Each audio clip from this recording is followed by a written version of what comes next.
I have a wonderful electronic invention I want you to see. Show you.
without any warning. You'll know when it comes. Come.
Everybody out. I hope the DJ invites me and we go to an after party. The club turns on the lights and kicks everybody out. I hope the DJ invites me and we go to an after party. Dance, y'all. What you gonna do? We got it, y'all. Dance, y'all. What you gonna do? Gotta keep your dance, y'all. What you gonna do? Got it,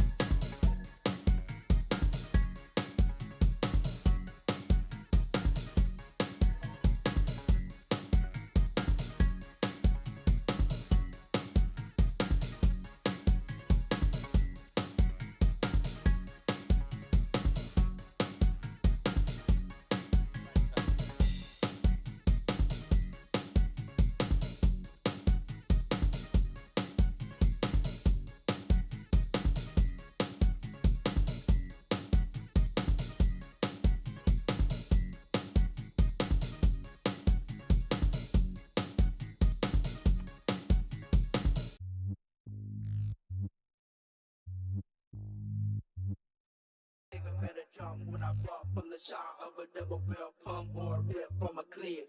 Hanging in the motherfucker blood to get respect when it takes her advice that you niggas don't slip.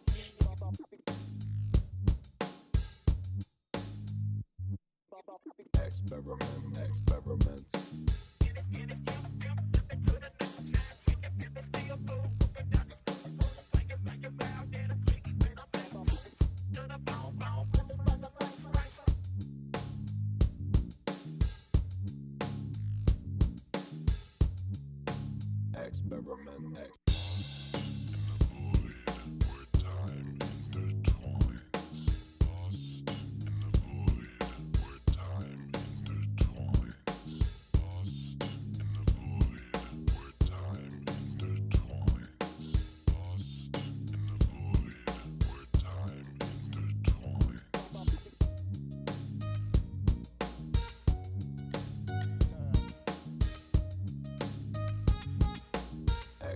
experiment. Yeah. So I'm the next, come and check the teaser. If we hit back, cause I like to please the lads hot. But I like cold the freezer, I'm an artist. I don't want a Mona Lisa. Boner, then I turn Mona sleeper. I don't play Minecraft, but I bang a creeper. I'm Boner, turn Mona sleeper. I don't play Minecraft, but I bang a creeper. Feeling now Da Vinci Van Gogh. My Roger an alien stamp, I don't know. Make a man tango with a Rambo. Leave you where your team, bro, where your mango. Shit, where your mango? I want your O's, your peach, your dough, bro. Shit, like where your mango? I want your O's, your peach, your dough, bro. I'm the next, come and check the teaser. Your peach hit back, cause I like to please the lads hot. But I like cold the freezer, I'm an artist. I don't want a Mona Lisa. Boner, then I turn Mona sleeper. I don't play Minecraft, but I bang a creeper. You know I'm Boner, turn Mona sleeper. I don't play Minecraft, but I bang a creeper. Feeling now Da Vinci Van Gogh. My Roger an alien stando, I don't know. Make a man tango with a Rambo. Lick you where your team, bro, where your mango. Shit, where your mango? I want your O's, your peach, your dough, bro. Shit, like where your mango? I want your O's, your peach, your dough, bro. Lost in the void where time intertwines.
Hello and good evening, everybody. Welcome back for some Civ6 action. We're gonna have tonight Arcane going against Ulyss, and it looks like I actually need to, how do you call it? Yeah, get my voice right. Haven't been speaking in quite some time. Anyway, Fortuna Belly, good morning, sir, and welcome. I do see the players are starting to actually go through the pick and ban phase. We do have a map already chosen. It will be Rich Highlands, and we do have them with Arcane on the left side, Ulyss on the right side. They are starting to go through the pick and ban phase. We do have three choices already on Arcane. That's gonna be Shaka with Chandra Gupta India and Basil II by the looks of it. On the other side, we're gonna have Mapuche with Tokugawa being taken out by Team Ulyss. Looks like it wasn't actually Basil II. It was Hungary being taken out on Arcane side. Okay, well, they considered over there Basil II for a little while. Looks like they didn't end up choosing it. We do have on the right side Genghis Khan being taken out by Team Ulyss. Of course, Kublai Mongolia is still available for them if they do want to actually get some key on the map. Since the map is Rich Highlands, we're going to have a lot of territory for them to actually cover. I'm pretty sure we're going to see a lot of cities. I'm pretty sure we might actually get even to the late game to see some GDRs and some nukes all over the map here. We do need to see how things are going to evolve. And it looks like they still took out Basil. Wow, okay, I guess, you know, they just pushed him a little bit. Marco Diabolo, bonsoir monsieur, bienvenue. French victory tonight. Yes, I mean, between two French teams, it's definitely gonna be a French victory, no? Daniel, good evening, sir, and welcome. Lancer, hello there, sir, good evening. I did see also Mithrix, hello there, sir, and welcome. Alex Fire, bonsoir monsieur, bienvenue. I do also notice Bitna, hello there, sir. Hola, senor. No, I'm not sure how to say welcome. Bienvenido, I think. Anyway, yeah, I did see also hello sir, good day sir, and welcome. Thank you so much for picking up that first promotion, Fortuna Belly. I do want to say hello also on YouTube over there. Good evening, guys, and thank you so much for watching. Let's actually see how the action is going to unfold. We do have another two bans being chosen. Ethiopia on the side of Arcane, and I do see on the right side Grand Colombia on Ulyss is going to be taken out. They do have one more ban to go before the pick of the day here. The first tone of the day is going to be set by Arcane, and we're going to need to see what are they going to choose tonight. Is this gonna be yeah, it's probably gonna be similar. Like it's Rich Highlands. It's I don't think it's gonna be, you know, one of those things like, oh, let's get some ponies. Woo, let's get to the opponent cities. Let's fight for the generals at the beginning. I find it extremely unlikely that they're actually gonna go for any triple encampment setup. The sleepy map, yeah, we got the sleepy map tonight. Arcane is gonna go for Age of Steam here on the left side, and we do need to see how Team Ulyss are gonna go here with another two choices that need to be picked up by them. They do have the choice to counter basically Age of Steam. Age of Steam is well known for its extreme production capabilities, so yeah, we're gonna be seeing thousands of production points over there on Age of Steam.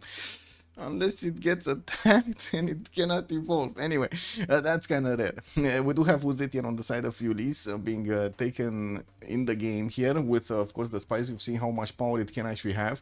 Yesterday, we've seen it just steamroll Julius Caesar. He had no chance over there. That was incredible. We're going to need to see also the second pick here. And, of course, we're going to need to see how Uzetian is going to be used in the game.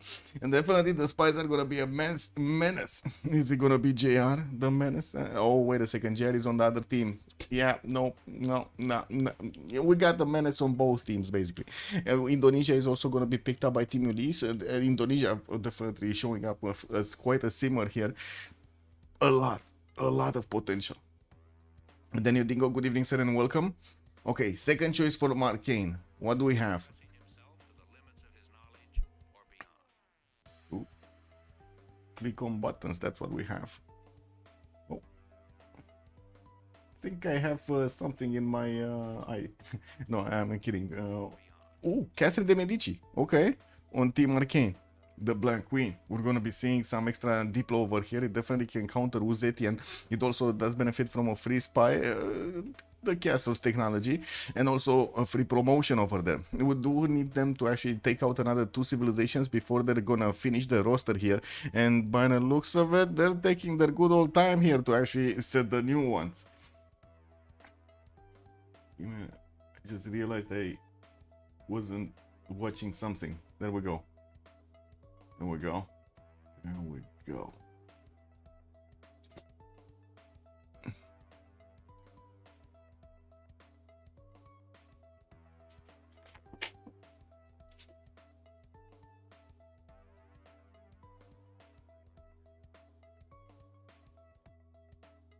Lol.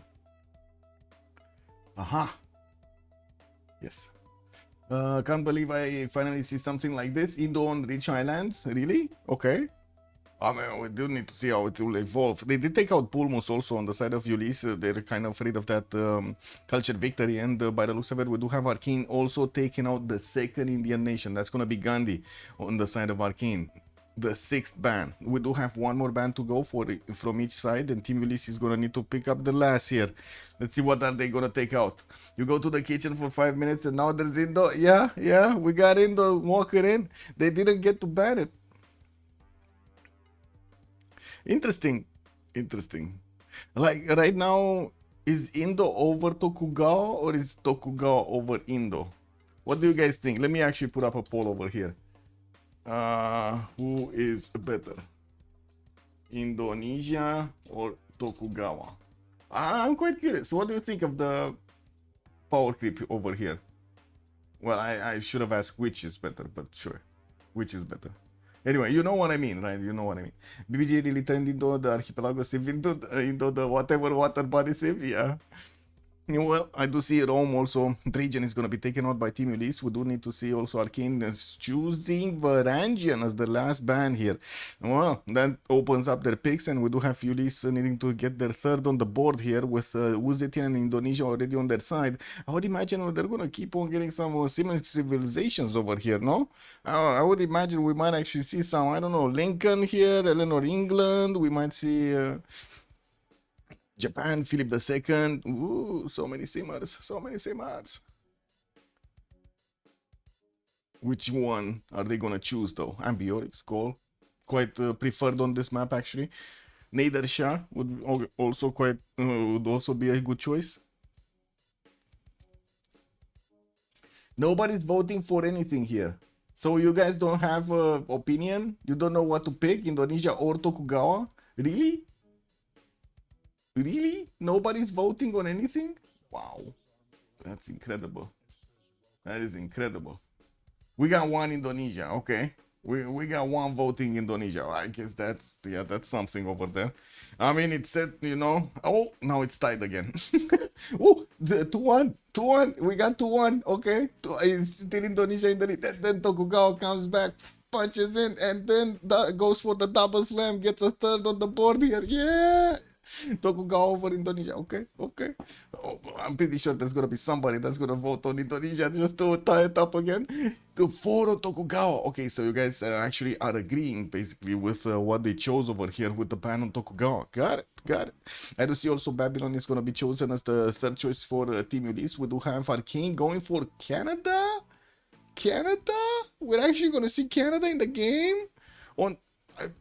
Okay, I mean, it's been so long since we've seen Canada in the game. I kind of forgot about it, no? Yeah, we got confused over here. They're throwing some smoke in there. Well, let's actually see what Arcane are gonna do with Canada over here. The Mount is gonna raid Supremo, or are gonna see those national parks just win the day here. Meiji Restoration too strong, but I need to have faith in the Jongs. Yes. You do need to have faith in the Jongs, yes.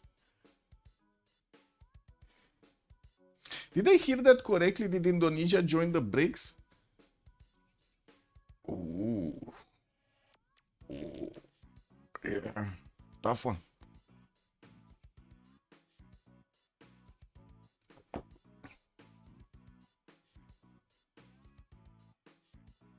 Okay, fourth and last choice for Arcane to go for. And it looks like they're running down the clock. What is it gonna be? Cyrus. Okay, Cyrus. It's Persia Cyrus. I'm gonna pick Cyrus, the one with the culture internals. Okay. I'm a bit confused about this because usually Nader is being chosen when it comes to this. But sure, Cyrus can definitely do well. Goal, yeah, could be a choice. On the side of Ulyss. Well, I don't think they're gonna have problems with gold by the looks of it on their civilization makeup, but I do believe they kind of need a bit more damage. What are they gonna pick up? Something more aggressive here? Something maybe something more aggressive? No, I mean you know how it is. We want to watch the game, right? We want to watch the action. Isam bonsoir monsieur, bienvenue. Will this Vicky be as strong as your Vicky yesterday? Well, let's see it. Yeah. My sister came from Canada tomorrow, so comes from Canada tomorrow, so I'm happy to see the Canada pick, but don't know if that Civ can win at this moment. That's a good question. We will find out together. Takeshi Rev also good day, sir. Let's go, Ulyss. Oh my god, we got quite a few Ulyss fans over here. What are the Arcane fans? Oh wait, aren't they like the unknown ones? Maybe they're hidden somewhere. Do we need to reconnect? Don't have anybody in the lobby. There was actually a chance that the lobby didn't have the spectator mode, and I was making fun of it earlier, that we were gonna play like 4 versus 4 versus 2, me and HK being the third team basically. And we were the barbarians on the map over there, just, you know, pumping out horses everywhere. Pony is attack. All the unicorns. Dun, dun, dun, dun, dun. Move like crap? What? Like. Anyway, let's wait for them to actually get into the lobby here. Give them a few minutes. Always rooting for the underdogs here. Let's go Arcane. Let's go Arcane. I don't know if they're underdogs, to be honest, because they had very good results, Arcane. Like during the group phase and in the other tournaments, they have very good results. Stealing the naked settlers, yeah. Or leaving them naked. Stealing their clothes. Good evening, sir Ponugi. I expected a dogfight for the survival in the competition, but it looks like a quiet game incoming. Yeah, I mean, this is the first game out of a best of 3 series, so maybe they want to take it slow. You know what I mean, Panuke? This is the first date, basically. You know, they want to take it slow. Let's see how slow they're gonna take it. Wait, France, Eleanor France has been the last. Wait a second. I don't think it was the last choice, no? Oh, it was the last choice, Eleanor France. Ooh, we're actually gonna see the France that actually has the extra culture on its resources, no? No? What is it? No? I don't see it. No. There's the other one. Yeah, maybe he's telling Alexis Scream to move. Sounds close to crepe. Oh, I see. Now move. Yeah. Yeah, JL Mendes won a cultural victory on Alexander in D1. Oh my god, that's amazing. On Alexander, how did he do that? Oh, wow. That is quite a feat, no? Ulyss is rushing at Temenanki. Well, let's see it. Mikado is going to go for Canada. Alexis Cremponel on Equite in France. We got Legion Hammurabi. Damon is going to go for Victoria Age of Steam. Distoria on Indonesia. We do have Kredlov on Catherine de Medici, the Black Queen. JR is going to go for Cyrus. And then Uzetian is going to be Uzetian. I don't know who this. LDK? It's probably going to be LDK, right? Yeah, LDK. I mean, he did play yesterday with Uzetian as well. Seems like he wants to specialize himself on Uzetian over here. Is it just my impression, or are you guys feeling the same thing here?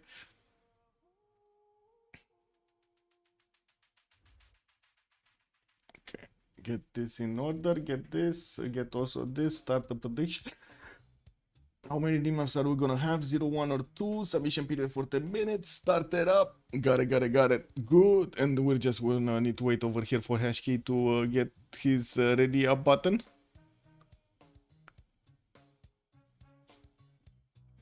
And we're good to go.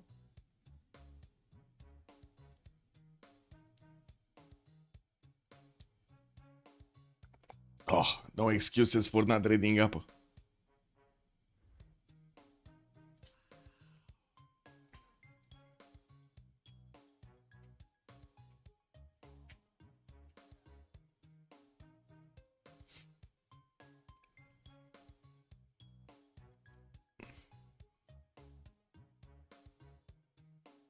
Okay, well, we're loading into the first map. Rich Islands is going to be quite a big map. We're going to have some water bodies, but not a lot of them. And we're going to need to see if they're going to have the opportunity to actually get some coastal trade routes going between their empires so they can get that extra gold on their side. We also do need to see what kind of adjacent neighborhood they're gonna have, so we do know where the conflict zones are, and we gotta ask chat where we go. Borderline already says we go right. Mikado is gonna be the one. Mikado, where is Mikado? Somewhere around here. Nailed it, man. I nailed it. Look at that. I felt it. I felt it in my bones. Anyway, Mikado is gonna have quite a few of these deer tiles to actually improve on the right side. I do see 1, 2, just that, just 2. Okay, anyway, gonna have some silver and jade tiles to also improve. 3 of these resources are gonna be around his cities with quite a decent amount of tundra here, and gonna have some fresh water from these lakes. And from what I do notice on the western side, he's gonna have Jerusalem over here as a city state. Well, I mean, it's Canada. Anyway, logo. Yes. Logo. Thank you. What is it? This and this. There we go. Thank you. We got it. Oh, we do have Ottawa also getting a builder first here, and from what I do notice is gonna have Paititi in the southeast. Oh my god, this is bad. Oh my god, man. This is going into the channel, guys. This is going into that channel. We're gonna put it into that channel. Yes.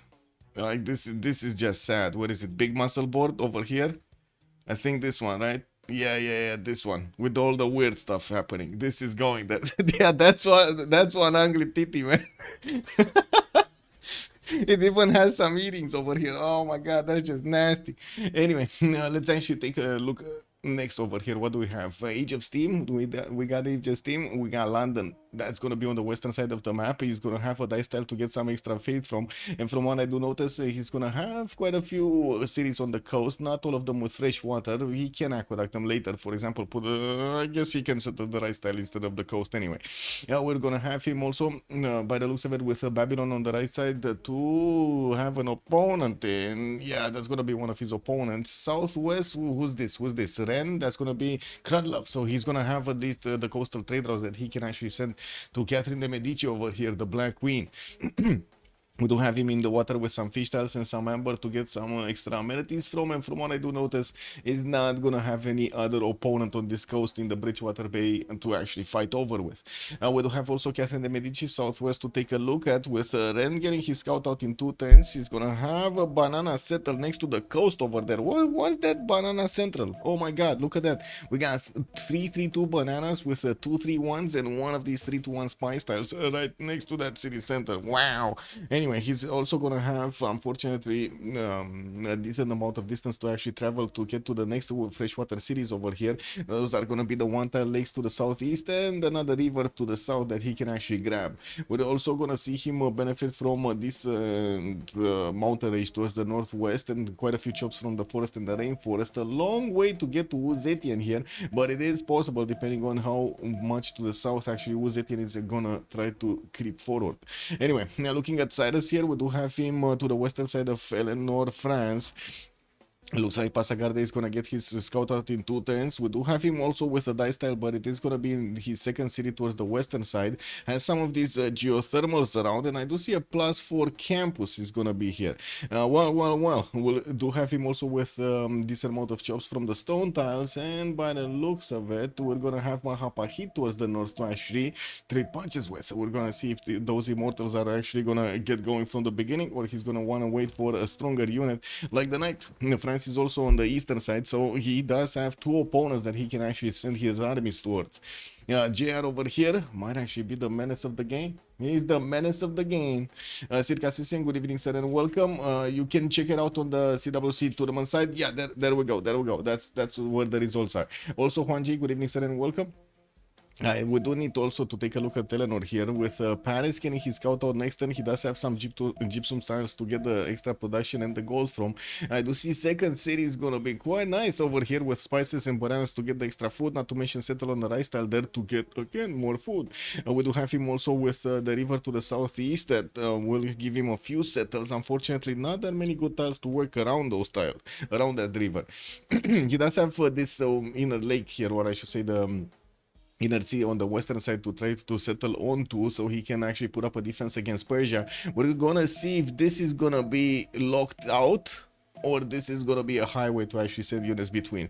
At the moment, we don't know yet. We're gonna need to wait and see how they're gonna position their cities, and of course, what kind of advantages, what kind of units they're gonna put over there in the choke point. Now, let's take a look at Hammurabi also. We do have him in between Indonesia and Age of Steam. Looks like Babylon here is gonna have his 3-1 banana with a 2-1 dice style to work from the beginning for that extra faith, and of course, will benefit from a Pantheon. Pretty good second settle, I would say. Very nice second settle to the northeast, next to those 3-2 bananas and one of those sugar tiles.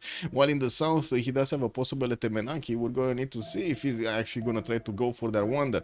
He will actually have quite a bit of time. England next to him is probably not going to be aggressive, that aggressive from the beginning of the game. Maybe later. So I would imagine Liege over here is going to have a decent amount of time to get to Sim. Has some geothermals also to help him get some extra science adjacency on his campuses. And moving forward to Gitarja, looks like we do have him with the Coco Nation. Oh, makes sense, no total sense. Coco Nation over here on Indonesia. We do have him in the water with some, fish tiles and some amber, and we do have, by the looks of it, 2 of these Coco tiles, one left, one right. He does have Tital to the eastern side to actually get to settle on, and by the looks of it, just bought a scout. Well, he invested the gold. We're going to need to see if he's going to get some return on investment there. Now, we also do see he's going to have this water body to get his settle zone, and I'm pretty sure he's not going to get attacked that early. He does have the ability to trade with Hammurabi, which is going to be amazing here for their economy in the Persian Gulf, while in the southeast, he's going to have Paris here behind these water bodies. Well, it looks like they can't get some trade routes going. I wouldn't really be surprised to see Mahapahit put a city over here next to those spice tiles and get to connect with another city from this side of Eleanor. Looking at LDK, he is gonna be next to Catherine de Medici. Well, I guess this is the worst matchup for both of them, actually. Shendu is gonna get another scout out, and that would be his third. He did figure out where Canada is to his northeast, and that's another one, to his north, actually. That's another one of his opponents. We might actually see Canada being bullied first, and Catherine de Medici.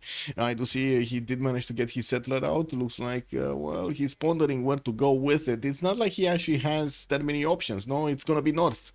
There is no option. There is no fresh water anywhere. Well, I guess western side, he could have actually went for the gypsum settle, no? Yeah, let's see it. Where is it? LDK? He doesn't know about it. Oh my god, he doesn't see a single tile of that fresh water. Yeah, I guess, like, look at his vision. He doesn't see any fresh water. The only fresh water is to his north. That is kind of sad. Oh, anyway, we're gonna have the remap vote started up, and we're gonna need to see if they do want to keep this map or go for the next one. No. We're in the playoffs right now. It's the second stage of the playoffs. We're actually looking at the lower bracket series between Team Ulyss and Arcane over here. You do have it on the website, I believe. I did update the scores on the website. Give me a second. We actually needed to switch, unfortunately, to just pictures and not the challenge website. And yeah, these are the pictures basically. Now this is the winner bracket with Unlucky Freightos, TBD, and COC, and then we do have over here in the second. Wait. What? Not gonna lie. It is what it is.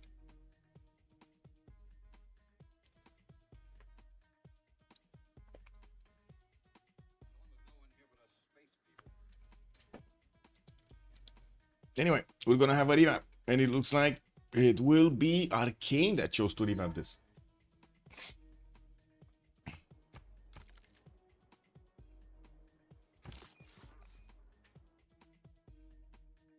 Man, at least we got, maybe we get a better TT. You know what I mean? Maybe we get a better TT. It can happen. Like, I think anything is better than this. No? Is there... Have you seen a worse TD? This means we go left on the next map? We go left on the next map, yeah. That's just nasty, man.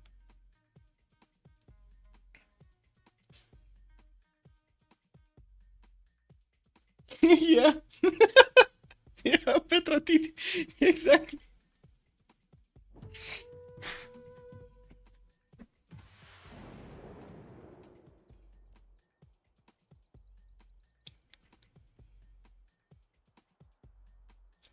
Okay. Hey, Crispy Claims, thank you so much for the tier 1, much appreciated, sir. So this time around we're going to need to take a look at Uzetian here, LDK on the left side. Oh, we're not, no, we're not here. Actually, that's Indonesia. Where is Uzetian? Here. We got him with the pearls in the water, and it looks like he's gonna have a 3-2 banana to get the extra food. A second one in the third ring, that's gonna be quite expensive for him to get. Fresh water, southwest, okay, north. Oh, yeah, that's very far away to actually get the fresh water, but at least he has a city over there. We do have him with Mount Vesuvius to the western side as a possible settle, and I'm pretty sure he's gonna be very happy getting those extra production points there. By the looks of it, he's also going to have, again, Catherine de' Medici next to him. That's going to be unfortunate. We do have Catherine de' Medici here with the continent on Shendu. He can actually do the Guard Imperial attack with the extra +5, which might be a bit too much to handle here. We do also need to take a look at Gitarja. Where was it? Here? Yeah, he's here. Is he gonna settle in place? Is he gonna move over on the stone tile? I think he's just gonna settle in place. No, grab the bananas, the 3-2, and that's it. He does have the possibility of settling a few more cities on the coast. I do see in the south he's gonna have a freshwater city, but western side, no freshwater city. And this is kind of bad actually if he settles it on the oil tile over there. He does need to get it on the marsh so he can actually have 2-2s around him. We do have him with some of these reef tiles, but unfortunately they don't all of them have resources on them. He does have a reef fish tile in the second ring, and that's about it. Ikil has a Wander North, that's gonna give him also a freshwater position here to get going with some inner lakes to also get to settle. He does have Persia on the western side. That's gonna be one of his opponents. We're probably gonna see them trade some punches. Good thing he does have one tile chokes to actually hide behind, and I would imagine he's gonna want to get a city over here next to those bananas, because that's a pretty good settle over here. No, that kind of looks juicy. Moving forward to Hammurabi, where do we have Hammurabi, and why aren't we seeing him settle yet? That's the biggest question I have. Oh, there we go. He's still pondering his settle spot. Well, he can actually go and grab the cattle tile, and that's exactly what he's gonna do here. It looks like he is gonna have Ivory settle to the northwest on the river there, and I do see another river to the south that he might actually want to grab. No, I'm pretty sure that Tabenaki is not worth over here with only 6 tiles. Anyway, banana southwest and some geothermals to give him the adjacency towards those campuses, and the water body in the Persian Gulf is not going to have the benefits of fresh water. So yeah, he's going to want to get this river going.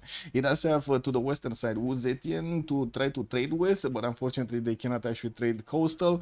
To the south, that's going to be southwest Paris here, and I do see southeast London. London is going to be his opponent. Paris is going to be also his opponent. We might actually have Babylon just creep forward on these rivers to get as close as possible to Damori. We're going to see how he's going to settle his cities and of course his destinations here. On Eleanor of Acuity in France, we do have him settling next to Puy-de-Dôme over here. Okay. He's gonna get that volcano tickled, and I do see he's gonna also get a scout out in 3 turns. He does have Torres del Paine, which is not a bad Torres actually. Not a bad Torres. We do have him with an olive settle also on it with a 40 tile to actually grab from the beginning. He does have the ability to improve some more of these mines on it. On the grassland hills, not bad to get that city rolling. We do have him also with a decent amount of fresh water on the eastern side, a bit less on the south with a few of these one tile lakes giving him the bonuses. He does have Mount Vesuvius to also go and try to contest from Shendu, but they're allies, and we're gonna probably see them split this, or just one will have it. I don't believe they're gonna fight for it, right? Or I guess we're gonna need to see. Yeah, we also do need to take a look at his neighborhood here. Southwest, it was Indonesia. That's gonna be one of his allies. Western side, that's Pasagarde. So it looks like he's gonna have free simming option here. That's what I wanted to double check. This is free simming option. He has allies everywhere. Okay, well, Persia, we do have him with yeah, the 2-2 base. He does have his ivory tile towards the south. Again, banana in the city for the extra food, and I do see easy to settle city on the eastern side on the river to get the extra fresh water from. While he does have a problem with the fresh water in the other cities, he's gonna have the opportunity to go on this water body here, which is not gonna be actually contested by anybody. He could definitely settle quite a few cities on the coast. Okay, sure, gonna need a bit of extra housing, but you know, that's just how it is, no? We do have him also to the southwest with a few city-states, and I do see he's gonna have Canada to actually defend. Ottawa is gonna be in his south, and it looks like this is free sim Canada. Pre-sim Canada, guys. Nobody's gonna get to the Canadian land over there. Okay, that's gonna be a problem. Love, we do have Paris benefiting from also a lot of jobs in the northern cities, and not only in the north but also in the capital. And I do see he also has that problem with the fresh water. Has a few settlers on the rivers to the north, and from what I do see one in the south here. Not amazing tiles in the south, but you know what can you do. Western side gonna have this banana settle next to the tobacco tiles. 1 2 3 4 5 6 7 to settle. That's okay ish. Okay ish. Anyway, yeah, we're gonna definitely see him try to get these cities in the north and the northwest. We'll get closer to China. We're gonna see if the sparks are gonna start flying in between those mountains, and of course how they're gonna try to choose to actually get the aggression going against each other. With Age of Steam also on the map, we do have him here to the eastern side of actually Paris. That's gonna allow him to actually get a city on that coast so they can trade with each other. And London does benefit from a 2-3 deer tile in the capital for those extra production points. Also has a 1-3-1 ivory. We do have him also with quite a few of these rivers to the northeast, well, quite a few settled spots on the northeast on the rivers, not to mention one-tile lakes to get going. He definitely will prefer the one-tile lakes so he can actually put a harbor from, and we're gonna need to see if those production capabilities are gonna reign supreme, because he is kind of in a safe position behind Persia, next to Canada. That's his ally. They could even try to trade through the Solway Firth, and I'm pretty sure they're gonna do that at some point in the game. And then on the western side, he has Catherine de Medici to just be safe. He only has Liege here, Hammurabi, to actually get worried a little bit about, and we're definitely gonna need to see how aggressive Liege will be during the game. He's not really that aggressive during the games, no? Well, taking a look at also Mikado, let's see the Canadian spawn. We got him with 1, 2, 3 of these deer tiles in the capital city. He does have also some silver, 2 of these tiles, and I do see him going for builder first, buying out a scout with the gold of his teammates. And while he does have a lot of freshwater cities on the river on the western side, there are a few more deer tiles, but I don't think actually Goddess of the Hunt would actually be that important in this spawn. We're gonna need to see what kind of pantheon is he gonna pick here. He's trying to get his settlers out, and of course definitely wants to improve these tiles so he gets those extra food points going. Very good improvements from Canada on the initial deers and on the mines. There are some tiki hats also for him to get going, and I do see him discovering animal husbandry next turn just in time. We'll have Indonesia on the eastern coast that I guess at some point they might actually trade some punches with. There is a one-tile choke over here in the south that they can pass and get to each other, while I'm pretty sure Persia is probably going to take all of the heat over here. You never know. You never know what happens in the game. Okay, there we go. Goal points, food points on the deer tiles. Now this city is going to start growing much faster, and he definitely wants to improve all 3 of them. We're going to need to see if he's also going to try to get one of these silver tiles, because he's also getting, guess what, more production on these mines, improved from the beginning, no? The Canadian dream. Goober Dragon also, good evening, sir, and welcome. Yeah, the Petra tits. I don't think we had, did we have, so we saw Ikil. We saw Vesuvius, right? What were the other wonders? Ikil, Vesuvius, do we have Torres? We saw, actually not Torres, we saw Kilimanjaro, I think. I have the Sahara. Where was it? Here, no? Oh, it was Torres, never mind, it was Torres. And we're missing one. I don't know which one is it. Anyway, we actually got to talk a bit too fast. Heck, we went through all of this, or they were a bit too slow to actually get their choices on the board here, because it looks like we kind of went through all of them very quickly. Torres, yeah, Torres. Any wonder in the tundra?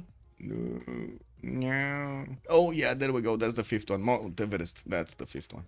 Got it. And that's actually next to Canada, but I don't think he's actually gonna ever settle it. Like, to be honest. Would you settle this city? I don't think you would settle this city. Also, good evening, Eddie Coffee. Hello there, sir, and welcome. That's even worse, Everest. I mean, yeah, you're not. I don't think there is a good Everest, to be honest. There are good Paititis. I don't think there are that many good Mount Everest, no? Let's put the team labels on the screen here, so, you know, we get that out of the way. On the left side, we do have Ulyss. And on the right side, we're gonna have the mysterious ones. Dun, dun, dun, dun, dun, dun. Man, oh man. Anyway, are they gonna meet each other? Not really, no? Yeah, they're not gonna meet each other, or at least Liege is not gonna know about Damori here. We don't have France meeting Babylon either. Looks like China is just sitting in his corner. France is halfway somewhere towards his ally by the looks of it, and I do see Indonesia is also trying to breach through the fog of war. Oh, they met Persia. Okay, so at least they will have the opportunity to get the war going, so they can actually see the loyalty pressure between them. I did also notice, of course, the first pantheon has been chosen. Religious settlements, the way to go here for Indonesia. At least if Everest is in the middle of the map, you can benefit from the faith tiles. Yeah, if you need the faith, no? I mean, you always need the culture, you always need the science, you always need the production, you always need the gold. Faith? Not always. No, not always.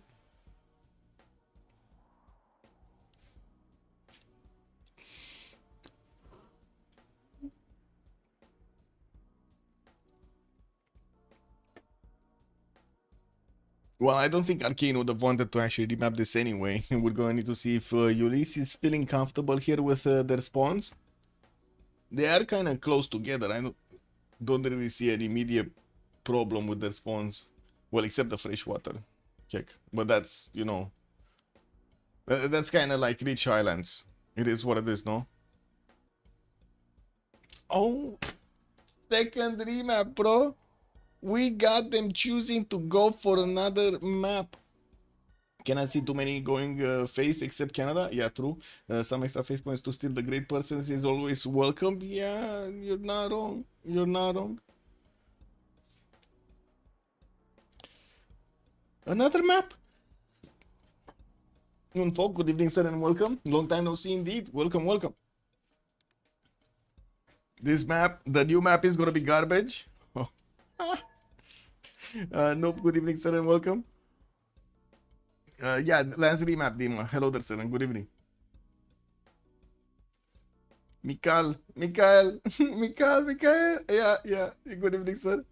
No one wins prediction. Wait, nobody put onto the second.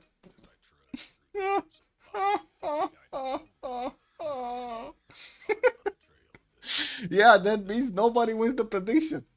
Yeah, nobody voted on the 2D maps. This day, we had 0 high rollers, guys. 0 high rollers. Nobody voted on the second option. I guess the points come back to me. No, the house wins. The house always wins. Xen, hello there, sir, and welcome. What's with the remaps? And so, basically, during a lot of games, the teams have noticed that it's better to actually have a remap token because you might get into an awkward position, or you might have a synergy between the team, between the civilizations that you have, that you want to get like closer together and so on. It's still RNG, and of course the teams do understand this, and they did think the sacrifice of actually having, you know, that extra bit of time at the beginning of the game is worth to have a better game overall in the long term. And what we did is basically give them 1 remap token for each. They have until 10:10 to take a look at the map. At 10:10, boom, we got a remap vote over there. They want to see if things are fine on the map or things are not fine on the map, and they choose to use it or not use it. Now that they did actually choose to use both of the remap tokens, we actually ended up on the 3rd map of the game here, and I do want to first of all, I did close the prediction, right? I did close the prediction. I need to start up the next prediction, and that's gonna be who will conquer the first city, and we do have Team Ulyss on one side with Arcane on the other side. 15 minutes as a submission period, although I do think it's going to take quite a bit of time to actually see something being taken here. Lancer is saying we go left, wait a second, Borderline said we go right. I don't know, man. Nobody thought it would happen. Yeah, yeah, that's how it goes, no? Nobody thought it would happen. Anyway, Mikado, let's see Mikado here in the tundra. Where is he? Here. Looks like Ottawa is gonna get his builder out in 510s, and by looks of it, he's also gonna get quite a few again these tier tiles around his capital. He's gonna have 3 in his immediate, 4 in his immediate vicinity in the third rings of his capital city. We do have him also, of course, with the 3-2 base over here, giving him those extra food points. Second settles are actually quite nice on the multiple rivers that he can use on the western side and eastern side. Gonna have some water bodies north to actually get going, and desync.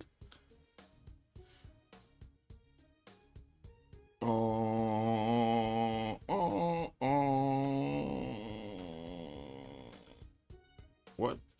How did this happen?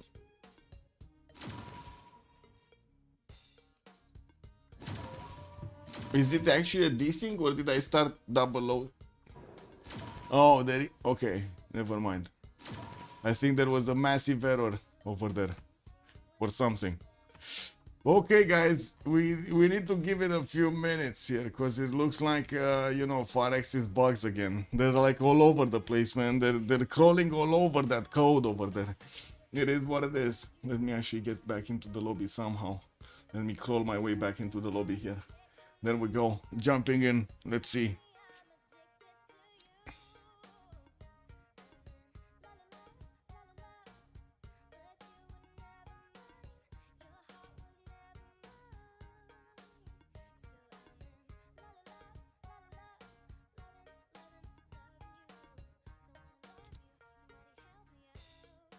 Now that's a good prediction, but what if they CC before any city conquer? When also do we count Settlestone? Yeah, no. We're not. I actually asked that same question, and the original suggester, I believe, Echo Supreme of the poll said no. Those do not count, and I respect his opinion. Sometimes there can be technical remaps also if the player is on a small island. Yes. Or for example, it loses a population point before turn 8 or before turn 10.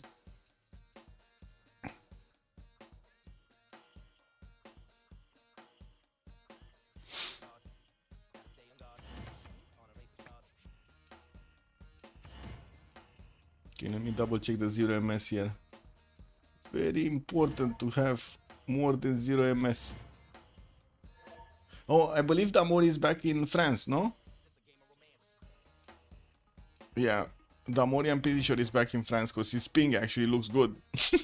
Otherwise, when he was in Australia, 300 ping. Whoa! He was clicking and stuff happened after 5 seconds. Anyway, now it's the time to actually just not touch anything. I'm not touching anything, guys. No touchy, feely, no keyboard, no mouse.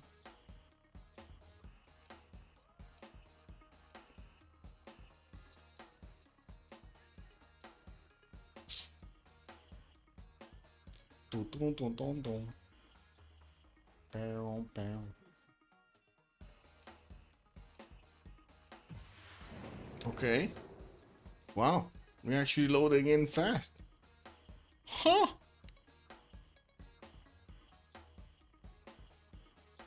The game actually started. Amazing. France is all over the world. Actually, the country spans across most time zones. 11. Wait. Oh, because you have like all of the like colonies and stuff like that, I guess. Like extra territory. Anyway, we needed to take a look at Mikado, right? Yeah, there we go. He does also have some dice tiles in the north to get the extra faith from, but unfortunately they don't have extra food or production on them. We do have him by the looks of it with iron in the second ring towards the southwest, and of course no horses because they don't spawn in the tundra. Has a horse tile northeast that he can grab when he actually will get onto that lake over there. Not really the best setup that he can go for.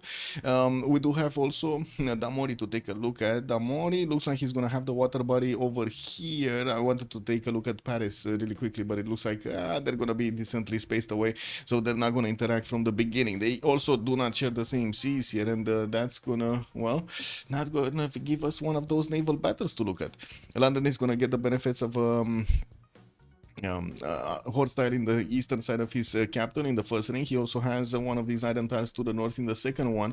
Freshwater cities actually on the coast are gonna be nice. He does have at least two of them that he can get going. One good one on the sheep tile, another one kind of bad one ish on the eastern side on that marsh tile, and we're gonna need to see if that's actually gonna be a priority, because honestly I wouldn't even want to consider this, to be. I would actually go for that rice tile on the other side. It's much better. Anyway, we will need to see how he's gonna try to expand his empire. North side, he does have a few problems with the fresh water, but I'm pretty sure he's gonna try to get the most out of what he has on the west, on the east. Not to mention in the Arctic Ocean, there are quite a few coastal cities that he could place and benefit from good enough chops and good tiles. Looking at also Catherine de Medici, the Black Queen, he's gonna be here in between Indonesia by the looks of it, and also Babylon on the western side. He has two nations, even Persia on the east, but that's gonna be one of his allies here. So he does have an opponent to go against, the direct one on Mahapahit. Unfortunately, there's a water body in between them, so he's gonna need to take his time and go around either through the south or the north. Hammurabi is also gonna be here, and I'm pretty sure this is gonna be a conflict zone. I'm thinking this is gonna be a conflict zone. We're gonna need to see how things are gonna evolve, but that's just my initial impression. It's also the same landmass in between him and Babylon. They can get those Guard Imperials going against his opponent there. Also, you have the islands in the Caribbean, the French Guiana, Maet, La Réunion, Kerguelen Islands, Terre Adelie, Antarctica, and the French Polynesian Archipelago. That's a lot of stuff all over the world, yeah. Well, Bordeaux here getting his scout out in 210s. You're gonna have in the second city some spice. Oh my god, wait a second. He doesn't have fresh water on this city. Oh, yes, he does. Yes, he does. There's a 1-3 over here next into between the bananas and the spice tiles. But that's kind of a hot take, no? That's exactly next to a raging volcano, Mount Pele. That's a I would say that's a problem. We're going to need to see if Kradlav is actually going to want to get burned over here a few times on his population. Anyway, good second settles also on the right side with some of these coffee tiles to get the extra culture from, and we do have him with a decent amount of fresh water also southwest to get going against Babylon if he needs to. Yeah, well, taking a look next on his strategic resources, he does have his horse tile in the south in the second ring, while he also has his iron east on the second ring. That's going to be cheap to improve, cheap to get. North side, definitely quite a few cities on these rivers can be set, and of course he can actually just grab that coffee tile if he wants to. Taking a look at Cyrus on the eastern side of his empire, of Eleanor's empire, they can set up coastal trade routes if they want to later on in the game, and I'm pretty sure they're going to try to actually get going. Sen, thank you so much for the follow, sir. Much appreciated. Also, I think they have 9, which put them in the second position. Wait, what? Russia has 11. Oh, time zones. You're still talking about time zones. That's a lot of time zones. That must be confusing. Anyway, Pasagarte getting his settled out in 6 turns. We do have him with a few bananas lacking those extra production points on the eastern side. Crater Lake is a wonder to get the settles on the northeast. Wouldn't really say he should prioritize that. Definitely with the spice possibilities to the southeast. I mean, spice is life, no? So I think southeast is gonna probably be a priority over here for JR. You know, spices, bananas. Why would you go for Crater Lake? It's just a lake, no? It's just a lake. It is what it is. Anyway, maybe that volcano is gonna start exploding and get some fertility going on those tiles. And we do have Pasagard also benefiting from a horse in the south in the second ring, while his iron is going to be first ring here, getting his settler out in 4 turns. And from what I do notice, he's going to have an opponent on the eastern side. That's going to be Eleanor France, and we do need to see how things are going to evolve. This is not that bad actually to get going. Settle 2 cities over here, get some armies through, even get a 4 city against Paris quite easily. We do have a warrior here from France that is going to go towards Crater Lake, while JR just discovered that wonder. They will probably meet around this city center anyway. And taking a look at Paris, he does also have a +3 campus in the capital if he does want to, directly on top of that iron tile, which is probably not going to discover early on. Nobody goes bronze that early, especially on Eleanor France. We do have him also with north side, one of those cattle setters to get honey tiles going, and I do see in the south the rivers that are going to give him the fresh water. I wouldn't really say he has amazing tiles to get to work with, but he does have quite a few of them. It's a lot of food in the capital from these sugar tiles in the city of Paris here. 3 of them are going to be available next to this river, while he does have his horse tile in the second ring. I did mention the iron earlier on the second ring there. I would imagine he's going to want to close these possibilities from Persia to actually get going on his empire here, and Alexis Kremp is gonna need to figure out how he should do that on the western side. He does also have Uzetian to the south, but that's gonna be one of his allies, so no need to worry about that. Eastern side, that's gonna be Age of Steam. The Mori can actually settle coastal cities here towards the north of Nazca, so they can get international trade routes going through the water. While we do need to actually take a look at the next one, that's gonna be Babylon to take a look at. Already improved one of his stone tiles. He does have a builder starting to actually get his improvements going. Quarries getting built immediately with settler, another settler coming up next turn. He will probably go northeast with it. I wouldn't imagine he's gonna want to go to the south. Maybe southeast would also be a possibility, but still Banana City northeast does seem a little bit juicier. We do have him also going through that one tile lake to see what's going on past that mountain range. We're probably gonna see him discover France before the settler actually arrives anywhere. He does have Kumasi in the north, and we're going to need to see who's actually gonna get to Suz, that big boy city, to get all of the extra culture points going. And yeah, there we go, settler moving east side. There's no unit to actually contest it, so you know he's kind of safe right now. We do have Babylon also with horses in the first ring. He does have an iron tile southwest in the second ring, and yes, we do have him with the spice tiles that he needs to improve. He's going for them. I wouldn't really believe he's gonna get irrigation that quickly, but it's the 710, so it takes the time. Fire! Wait, where's the fire? It's turn 11. There's no more technical remaps. Oh, come on, man, don't scare me like that. Don't scare me like that. Eddie Coffee, man, I skipped a bit over here. I was thinking, oh my god, I actually talked so much about the beginning 3 times, and you made me talk a 4th time. I guess it is what it comes with the job, man. Anyway, yeah, let's take a look at the next one. We do have Indonesia also. Mahapahit that can easily defend himself from his opponent here, casting the Medici, the Black Queen, to the southeast. We're probably not going to see him actually get past these mountain ranges to the south, and he does have quite a few cities that he could go into the Java Sea, or on the western side where he does have again water, something that I don't know how it's named. The Arafura Sea.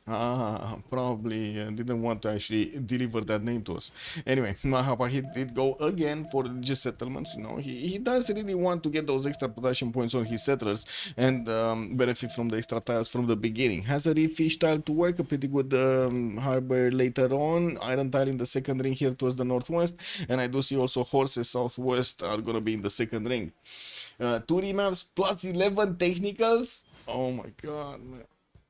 Yeah, I mean, if you want to get me crazy, yeah, give me 11 technicals. yeah, I would imagine I'm going to go crazy, like past the 6th one, 7th one.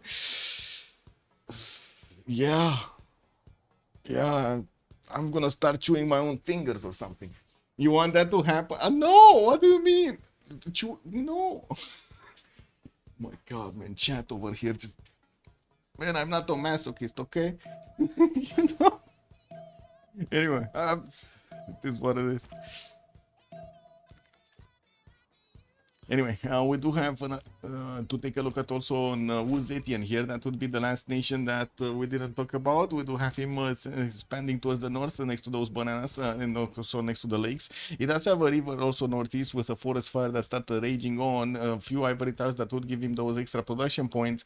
And by the looks of it, he's also gonna have no opponent. Oh no, he does. Canada.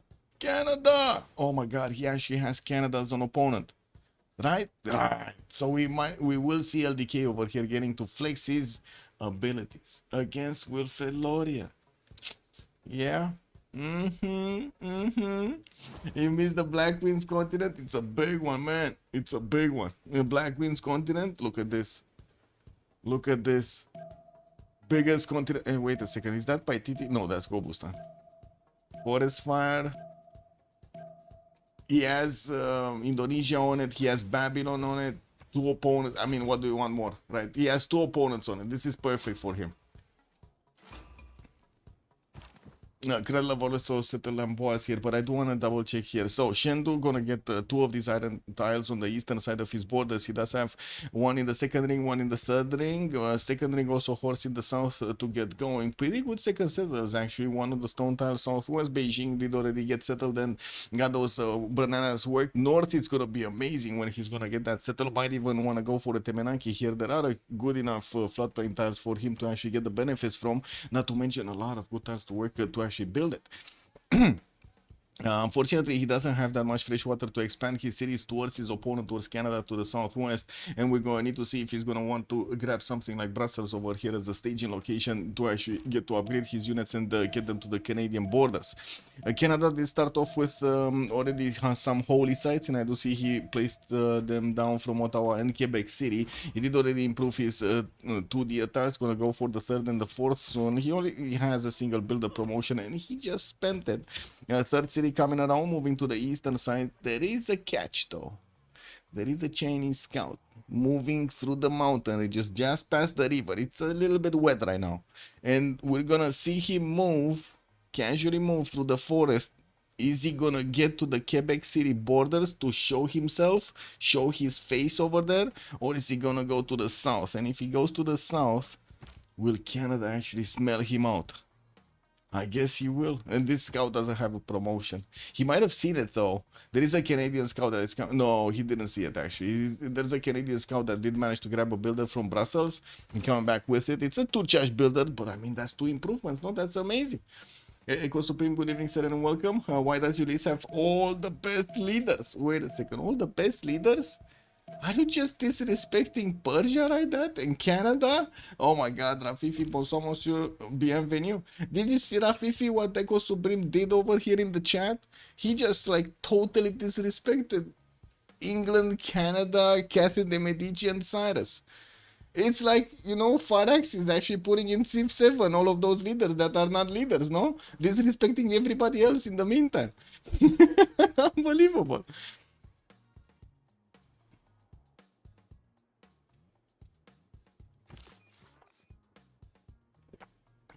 Anyway, Divine Spark coming up over here from Canada. He's gonna start getting some extra great people points when he's gonna put down his districts. We do have France also getting a plus, getting to open up with campuses here. I do see already he did get 2 of them down. No Pantheon yet on him, no Pantheon on Babylon either. He did set Karkar down next to that volcano, and I do see he did actually improve one of his rice tiles there for the extra food. The volcano might actually start exploding, and I'm a bit confused because that rice tile might actually get a burned rice tile. Anyway, I do see also his third city starting to move towards the south somewhere. I would imagine it's gonna be here, around here somewhere, but he could definitely settle next to that geothermal in the south anyway. Indonesia, third city moving east. He's starting to get his builders onto the horse tiles, and I do see he's working also on his fourth city coming around in 510. He is gonna plug in the choke on the eastern side next to those turtle tiles. He's gonna have the ability to actually put quite a few units in the choke points next to those mountains, so he doesn't let Catherine de Medici just walk through with his units. Damori is actually going to go on that rice settle. I was thinking that's going to be the better choice, no?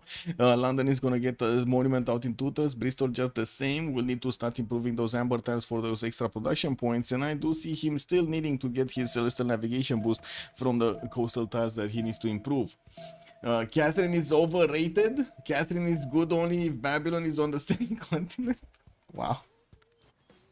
Man, I think Catherine de Medici is very good nation. I do have to agree that you kind of need to know how to play it. You know, it's not as easy as just click buttons and boom, you get like 500 stat. It takes quite a bit of time. Persia, still no Pantheon from him. He did settle next to those spice tiles and the bananas, and I do see he's gonna get that second city also next to the spice tiles towards the south. Going fourth city quite quickly. We're probably gonna need to expect this happening from most nations, going fourth city quite early, cause yeah, that's rich islands. Nobody's actually gonna put aggression on them, so they don't actually need to get to horseback riding that early on. Earth Goddess also gonna be France's Pantheon, and I do see Persian Scout did actually get next to his borders here. We'll start to actually get going. We might actually see him try to pillage one of these holy sites, even though France is moving one of his settlers towards the east. He does have a slinger escorting the settler now. We might not see him escorting the settler a little bit later. This scout also does have the promotion for the hill, so it's moving quite fast on it. We do have Alexis Krem that's probably gonna want to go for that horse style over here on the river. Uh-oh. Wait, is he leaving his slinger behind? Uh-oh. I mean, he must see the scout right now. Yeah, he saw the scout, and immediately, like, when he was on the 1-2 tile, he didn't see the scout. When he actually crossed the river and went into the forest, the settler started seeing the scout. Yeah. I mean, he saw his big head over there. It was like a lighthouse. Anyway, and also with all the mountains in France, why do they always have Puy de Dôme? True. Why do they always have Puy de Dôme? I don't understand why Eleanor didn't go Stonehenge and Sacred Path. Did he have stones? I guess he did have this one. Yeah, I guess he did have this one. Anyway. A lot of players are actually considering the initial faith that you get from Earth Goddess much more valuable than the later on faith that you get from a Sacred Path, because you're gonna get to chop in both cases basically. And most of the time they don't really want to, how to say, min-max their holy sites that much. They just don't care about that extra adjacency that much. And yeah, I do understand, bigger numbers better usually. I totally get where you're coming from. Min-maxing is usually quite good. Anyway, Canada, he did manage to get that Victoria City on the right side. Went for Divine Spark, finishing his holy sites in Ottawa, Quebec City, and also Victoria is going to put one down in 9 turns. He's getting that builder from Brussels to actually start improving stuff next to Victoria. We'll probably want to get that deer tile and probably the dice tile improved quite quickly. While we do have China starting to actually get into the tiles of Canada, he's starting to also pillage the deer tiles, the camps, right? The camps on the deer tiles. While we do have another builder that got out from Ottawa, he's starting to improve some mines in the south. He already has a decent amount of food from underneath his capital from these deer tiles, so I would imagine he's going to be quite happy actually getting 1 or 2 more mines. Okay, we are 10:22, so it will take quite a bit of time for them to actually get to the next era, and in the meantime we're still watching to see what kind of pantheons did they get to. Uzetian did also pick God of War and Plunder, and we do have him with the double encampment setup. Shendu didn't actually put an encampment down. It's not too late. It's not too late to see a third encampment or a fourth one, we don't know. And while we do have settler coming up in 2 turns here from Shendu, you've seen yesterday how aggressive actually China can be when he gets all of those bonuses going. What was it yesterday? Plus 15 or something on it? That's insane. You also have La Soufrière in Guadeloupe. Wait a second. I climbed up it on my bike a few years ago. Interesting. And Rafifi was also mentioning about Puy de Dôme is a dead volcano, else with the Python de la Fournaise. But it's in Reunion, close Mauritius and Madagascar. Okay. Close to Mauritius and Madagascar, I guess you want to say. Interesting. Yeah, close. Do you know what is chocolatine? Uh-oh. Oh my. So wait, we're gonna do this? Are we gonna do this, chat? We're gonna split up? Okay, check this out. What do you eat? Chocolatine. Bueno, chocolate. Oh yeah. No chocolate. You always need to say it with the accent, man. You cannot miss the accent. The accent is everything. It's either chocolatine or pain or chocolate. You gotta put it over there. In Cameron opening on Rich Islands, yeah. I mean, he does have an opponent next to him. There is a possibility over here we might actually see some boom going around. The first encampment is gonna finish next turn from Beijing. He is getting Moshe in 4 turns here from his into that city center, and it looks like chocolate. Nobody's voting chocolatine. What is this? No, I'm gonna vote chocolatine. Chocolatin. But why is it like choco with Latin? Is it Latin choco? Is this Latin choco? That's what chocolatin means.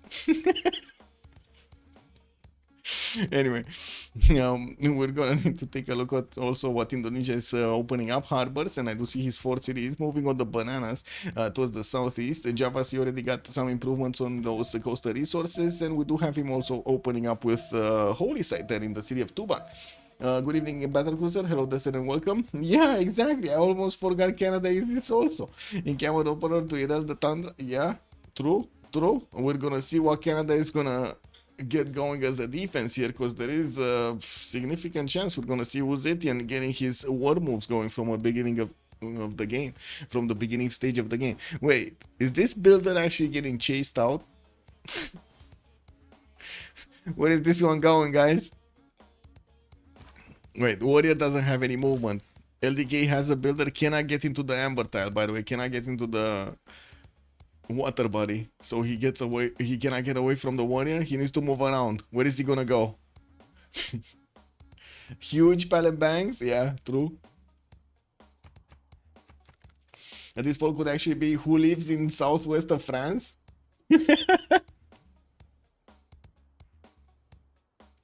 One more coffee, good evening, sir. And yeah, you gotta be careful about those big ponies, man. The mountains are extremely dangerous on Canada. Anyway, Gobustan is a wonder to the south of Persia. Persia is also starting off putting down his commercials here in 3 cities. Fourth one moving towards the western side, while he does have Magnus establishing that capital city in 4 turns. Now we're gonna need to see what kind of pantheon is he gonna pick soon. He still has a significant amount of chops and quite a few cities to go on the freshwater towards the north and the western side, while I'm pretty sure he's gonna want to get closer to his opponent over here on the east. We do have a scout that is in between them, while another scout is trying to sniff around the cities of France and see how the setups are gonna start getting done here. Well, JR is also gonna need to move away because it doesn't seem like he actually has a chance of pillaging anything. He's just here to disturb him a little bit. I guess most Marco Diamo, it's just a joke, everybody, or not so far call it pen or chocolate, but in the south it is chocolatin. Yeah, I know, like everybody's telling me that, but yeah, it is what it is. I find it funny though. I find it funny that it's actually kind of like a regional war over there, a cultural war about, well, I guess you wouldn't even call it a cultural war. It's more like a cuisine war in France, you know? What is this? And in the north you often use petite pen. Interesting. Isn't that like small bread? Petite pen? Anyway, let's see. Canada getting his shrine, still no religion yet. We do have England also getting God of the Sea as a pantheon. He did also improve his 2 coastal resources, so he gets his celestial navigation boost and he is getting his Royal Navy dockyards going. And from what I do notice, didn't actually start improving his tiles yet on the on the land. He does need to get that amber improved, the ivory improved for those extra amenities, at least one of these marble tiles again for the extra amenities. But we do have him already connecting Bristol to the capital city and sending one of his slingers towards the south to protect that city center with rocks. You want another word how we call a pencil? Here it's a crayon, but I think another one used another name. Wait, does anybody know how the French actually call their crayons? Or their pencils? That would be funny if actually there are multiple words for the same thing. Yeah. Well, it is what it is, Marco Diavolo, no? We need to find our jokes where we can find our jokes. Wait, Unfok is saying even if you have a cultural disagreement, if it's pen or chocolate or a heresy, everybody agrees that we don't need English. I mean, it is what it is, man. Anyway, we do have also the harbors finishing up on the side of Indonesia. Monuments getting out in 2 turns here from Mahapahit, while Moksha is getting in. Jambi did actually get settled on the banana. He's not gonna get those extra food points on that city center, but at least I guess he's gonna have a smoking volcano next to him. Well, he's gonna have a smoked banana anyway in the south. Bordeaux gonna get some campuses going. I do see Amboise also opening up with campuses. So Catherine de Medici over here is gonna get those extra science points. Well, it will take some time. In the Great People screen, Zhang Heng is gonna be a scientist. Doesn't seem like Hypatia is gonna be available for them. Ifadlan is merchant on the as the first one, and in the great general screen I do see China is starting to actually roll some points in with 2 great general points. Hannibal Barca is going to be the first one. Well, he did manage to finish 2 encampments, going for the triple in the city of Xi'an, finishing up next turn and starting to improve his ivory tiles. I believe he went to God of War and Plunder, if I'm not mistaken. Yeah. So he's gonna make actually 6 points soon. Very nice. A lot of points for the generals. Governor Moshe already plugged in Beijing to get those extra culture points, and he's gonna settle that stone tile to the west of Chengdu, putting him a little bit closer to Canada, but there still are quite a few tiles in between the Canadian cities and the Chinese ones. An army is gonna take some time to actually move forward. We also do need to keep a watch out for when these prophets are gonna be picked up. France still needs 4 turns. Indonesia needs a lot of turns. Canada, I think he got one. Wait, he got a religion, he got one, and he's also starting to work on Temple of Artemis here in the capital city. That's gonna mean a lot of amenities from these camps, plantations, or pastures. Moshe getting into Ottawa and looking at the religion Hinduism. He went for Feed the World to get the shrines with the extra food and of course the housing, while also the temples are going to give him double amount of food. We do have lay ministry for the holy sites getting the extra +2 faith, and the theater squares getting also the extra +2 culture. Okay, still nobody actually managed to finish those commercials for the merchant screen, but I would imagine we're going to see them. Yeah, there we go. Even a commercial hub investment immediately coming out from Persia. We do need to see if he's gonna finish anything. No, he's actually gonna want that project, gonna get very quickly to Ifadlan, so he can actually get an extra trade out capacity, extremely valuable actually on JR. He's gonna get quite a few extra yields from these internal trade routes, trading to the Magnus city center in Passagarde. We do have also a few of these monuments coming around in his city centers for the extra culture points, and he's going to open up irrigation so he can start improving his tiles here with a builder coming out in 2 turns from his capital city. I would imagine also everybody did manage to get to the golden ages, but I'm wrong. We do have Eleanor and Uzetian not getting there yet, and we're only 3 turns away. What is going on here? Can you imagine if LDK is not going to get the golden age? That's just going to be a sad story to tell. No, he must get a golden age, no? There's no way. There's no way he's going to miss a golden age. What do you think, guys? No contesting Persia for the merchant? Yeah, nobody actually has merchant points that early on. Wait, what cuisine is disgusting? Fish and chips? Yeah, those are disgusting, to be honest. I mean, I like the chips, I don't like the fish. And they smell, oh my god, the smell of the fish. Anyway. But I'm pretty sure there is nothing comparable to English breakfast. Like, that's the best breakfast ever. I don't know what you're talking about. English did the smart thing and dropped the mess when it was friends started using their own phone, which is pretty popular in some areas today. KW. Oh my god. Pokey, man. Buy boat for China. Yeah, he needs a boat. He needs something. I mean, you know, him and Alexis Kremp over here. But Alexis Kremp at least is gonna get a religion. I'm pretty sure he's gonna get a religion. No? Yeah. He's next turn he's gonna pick up a Pantheon and he's gonna get a religion. So he's gonna finish his 19 points. LDK still 16 out of 19. What is the big boy doing? Went 4th series, 4 encampment setup. Quadruple encampment opener on China. This man is out of the world, man. Fish is also without chips. Yeah, chips are also without fish. He will place a great wall. Kick. He didn't improve Xi'an's wheat. No, he did not.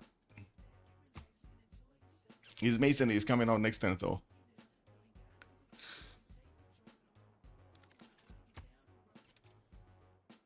I guess we're gonna need to give them a few seconds.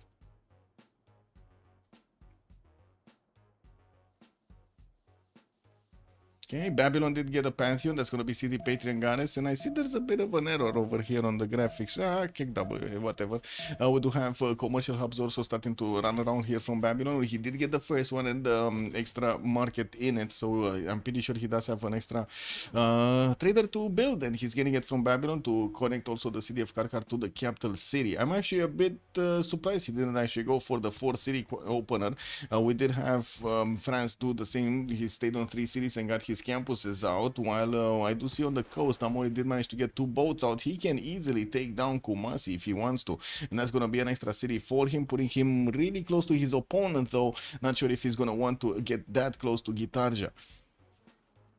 Yeah, we do also see London, God of the Sea, getting new builders out, put down his Gavron Plaza, and plugged in Magnus in the capital. Started to improve also his resources here.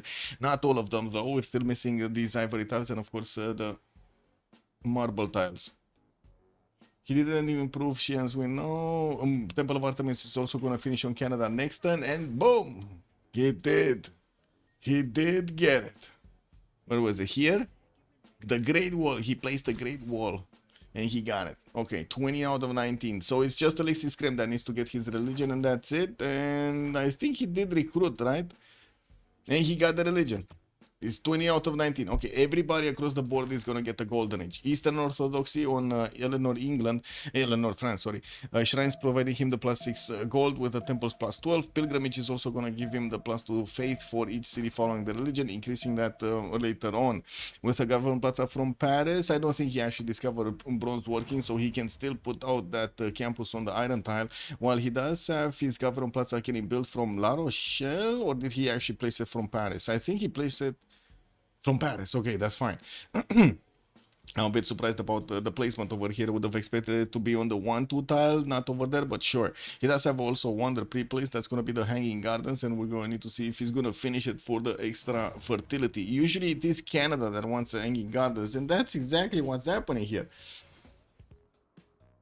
What is this? I'm getting a message from Twitch. How to manage set up the gift sub? What? Man, I cannot read this right now. They're sending me like a lot of documentation during a stream. Like, really, bro? Imagine that. Imagine me spending 10 minutes to actually read through all of that. Kick W, man. Anyway, 40 mechanics is overkill. Freshwater for your free facilities for the naval ship is pretty neat. Yeah, true. Anyway, Mikado here getting his horse by riding 3 turns, and I do see him going for the granaries, Government Plaza in Ottawa. While he did finish his Temple of Artemis to get all of those amenities, he does not have that many. He's actually on 0. Oh my god, man, he needs to get those improvements going. I don't know what's going on here, but it looks like he's lacking a lot of amenities. Anyway, builders coming around to start improving more stuff, and we did have him actually choose to go for a monumentality golden age with 32 points of faith per 10 science, 15 culture, and also 48 production. It does look like he's in a prime position to get the tempo going. He does need a lot more cities though, and that's one thing that he really needs to actually put into the production queues right now, because his faith is not gonna be enough. We do have also Damori going for Pembrush and Voice Golden Age, still on 3 cities, started to attack into Kumasi, and will probably take that city down next turn with his galleys, while he's also working on Sestra Hall in his Government Plaza. We do have him getting his marble tile soon improved. Campus from Bristol getting built in 2 turns, and no other city center yet, no other settler in production. I'm pretty sure he does want to finish that Ancestral Hall and then start working on them. He does have 37 points of production with 28 gold at the moment. Cradler, 14 science, 21 culture on Catherine de Medici, the Black Queen. And we do have Bordeaux placing down Government Plaza in between 2 of these campuses, which are going to increase the adjacency. And I do see he chose God of Craftsman as a Pantheon, so he's going to get some extra production points and a faith point on each of these improved strategic resources. In Amboise, he started off on encampment, and we're going to see him needing to actually get a few of these projects going so he can recruit a general. 1 point a turn is just not going to be good. And we do have him also needing to start off working on some more of these settlers, and we did see that at the moment Babylon is not that aggressive, so he's fine on the western side. 40 points of production, only 10 points of gold. Cyrus, 11 science with 21 culture, he is 50 points of production, 4 cities strong with already 2 trade routes connecting his cities towards the capital Pasagade. Did finish his Government Plaza and the got some extra GCC towards this commercial, while at the moment didn't go for a specializing building of choice in the Gavron Plaza. We're probably gonna be seeing him need to choose quickly, and I think it's gonna be right about meow. Yeah, there we go. Ancestral Hall, right about meow. What? What's going on with Twitch? Their TV app is crap and crashes with new 2K streams. New 2K streams? You mean the resolution 2K? Probably not updated for many years. Maybe, I don't know. I don't know. Maybe too many bots on the platform. Anyway, we do see JR did pick up his pen brush and voice golden age, and he does also have 26 gold that then started improving quite a few of these bananas with a lot of gold points coming around. Getting the third trader from Hamatana will connect his capital city, and we're going to need to see how he's going to try to get that war going against the eastern side, against France here. He did need to get his scout out, or it died. I don't know where it... Oh no, it actually got out. Its full health got out on the eastern side. Looking at Eleanor, Monumentality Golden Age is going to be his opener with 12 science, 15 culture, 26 gold at 10, 46 faith for him to actually use on his builders or settlers here. He's going to get more from his shrines, and he does also have 40 points of production. That's pretty good, going for the fourth and the fifth settlers from La Rochelle and the Paris. He still has a lot of freshwater cities that he can go south, west side, no problem. A bit awkward here to go to the west coast. He's gonna get closer to Persia though. Flash Neo, good evening, sir, and welcome. Oh my god, again, man, again. Why are you calling me that, Flash Neo, man? What, like, I'm starting to feel like, you know, as Mongol, like everybody's telling me stuff over here. He's calling me names. What is this? Anyway, whatever, man. Hanging Garden is coming up in 4 tons from Paris, but I think we saw it being built in Canada, and it's 2 tons from finishing, unless he's actually, Mikado is just gonna chop it right now. We might actually just see it being chopped right now, you know, be done with it. On Liege, no ping lag. We do have him on 13 science with 22 culture. He's plugging in Moksha and Karkar. Got Magnus in the capital, working on Ancestral Hall in 3 tens. Also can actually chop it to get it faster out. Durkoligazu got placed, and we do have a settler coming around from that city center and Karkar, so 2 more cities are gonna get out quickly here from Babylon as he is building his Ancestral Hall. Actually, even faster than he started building Ancestral Hall. He's on 62 points of production, which actually puts him high up there. He's the first one in the lobby with the production points. The Historiato of Science and 36 culture with a pen brush and voice golden. She also has 30 faith at 10. Did actually put down a holy site from Tuban, but did not actually get those projects to get the great prophet. By the looks of it, he's gonna take quite a bit of time to get to the 30 points necessary to recruit that one. Started on for a few campuses. This is gonna be a nice one, a +3 here in Ternate, and I do see Mahapahit is also gonna have one of these reef tiles next to the harbor to put one of those good campuses next to. And with a 5th settler coming out from Mahapahit, 6th one from Tuban, I would imagine we're gonna have this story here get quite a big empire going soon. When prediction, I think we have a prediction going, but it's something else. No?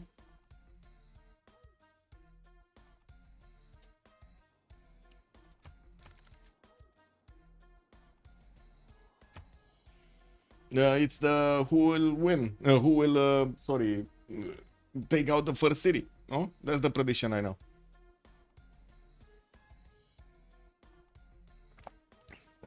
Non-tolerating shit game. Man. Oh man, yeah.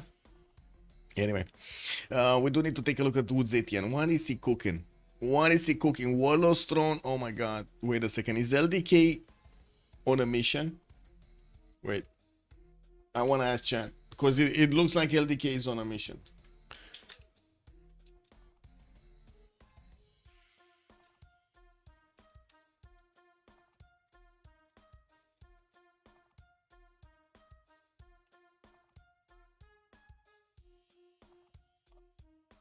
We talked about Pen Chocolat. Yeah, true. That I mean, that actually caused us quite a bit of a distraction, no? Beijing gonna get the barracks out in 4 tens, and I do see also the barracks from Xi'an. Magnus establishing in 2 tens in that city center, with also Warlord's Throne getting built in 2 tens from Chengdu.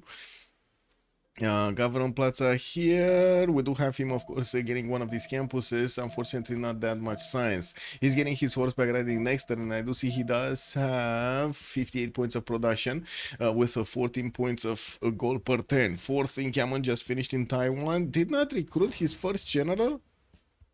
Really? Not yet? Because I would imagine he has a lot of... He's on 6 points a turn. Anyway, France is also on 4.6 by the looks of it. So they're going to start to share these generals. They're on different teams, and also they're quite far apart from each other. So it doesn't really matter. Kradlov is going to get his encampment training project next turn finished. And I do see he's also going to get a Warlord's Throwing 3 turns from Bordeaux. Whoa, whoa, whoa. 2 encampment training projects from Amboise and Nantes. What does he want to do? Get 2 generals over here? So he definitely wants to deny Hammurabi the ability to get a general. Hammurabi is not even flexing a general. He's not even getting bronze working. He doesn't have it yet. Look at that. He doesn't have it. He's wanting a campus going for these district discounts. We'll definitely have quite a bit of extra science and culture. We're going to need to see if Kradlov is going to get to keep up. At the moment, Kradlov's 30 and 31 does look good. Does look very good. Liang being plugged in Amboise here next turn. We're gonna probably see it getting the defense against that volcano. Kumasi also got taken by Damori, and we do have him getting his Royal Navy dockyard over there. It's very exposed to Indonesia. I do have to point this out. Indonesia can easily put down a city on that one-tile lake and try to get a staging location to start to attack into Damori cities. We do need to wait and see if that's actually gonna happen or not. And suddenly, Nantes became Spanish. Yeah. It looks to me that chat is agreeing. LDK is on a mission to feast on Canadian cuisine. Oh my god, he's gonna get all of that poutine going. Victor establishing in Chengdu, that is the capital. He's going to want to try to get those extra production points. His first horse is moving around towards Canada, towards the western side, and then that will also trigger Canada here to get some defenses up. We do have Canada finishing off his Oracle, and it looks like he lost the Hanging Gardens. How could he have lost the Hanging Gardens? Wasn't he 2 turns away? Who finished the Hanging Gardens? Who did it? Who was the big bad boy that finished the Hanging Gardens? Oh my god, this volcano is beautiful next to the crater lake. I'm sorry, I got distracted over here. That's a lot of fertility. Woohoo, a lot of science. Science, bananas, a wonder next to it. That's just beautiful, man. It's a bit too easy to miss predictions. Sometimes client even hides them. Maybe add visual skew to the video stream. Yeah, Eco Supreme. Yeah, I mean, I would like to do a lot of stuff, man. It's more about what can actually can be done or not. I feel like Babylon and Canada are in trouble.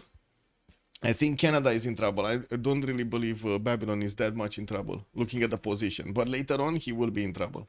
We'll see how Liege is actually going to try to get everything going here. So where was that Hanging Garden? It did actually finish on Alexis Scrim, but he was 4 turns out. Oh my god, he got the chops going, man. And he actually finished the one. The Alexis Scrim 5th city is actually going to be placed on a desert tile, and I do see he's also going to get closer to the city of Venice here, starting off on his theater squares and keep building up his amphitheater count. We did have him getting that Governor Plaza to increase the adjacency here, and we do see him chopping out everything he can with Governor Magnus to give him those extra yields. France, Eleanor. No. I feel like Canada and France are the target. France. Oh, you mean Eleanor? Yes, that is true. We don't have Persia actually getting his encampments down, so that's not going to happen quickly. I'm pretty sure he's not going to go against his opponent without the general here. We do have China that did manage to get Burica, and by the looks of it, we do have for it all of them picked up. Who got them? Wait. So Hannibal Barca on China, Trung Traque and Shansu on France, and then Burica on the side of China. Okay, so it's 2-2 right now. Okay, 2 on China, 2 on France. I do see LDK starting to want 10 horses here, and he did actually move Burica towards the city of Shia. Now, he does have Alexis Krem to the north, and that's going to be one of his allies. Could try to get to Damori cities here. Oh, this is going to be dangerous if he's going to go Damori. Let's see, like this, like this. Could even take out Nazca in the meantime. Can he actually? I don't think he can actually get to anything. Give me a second. Some-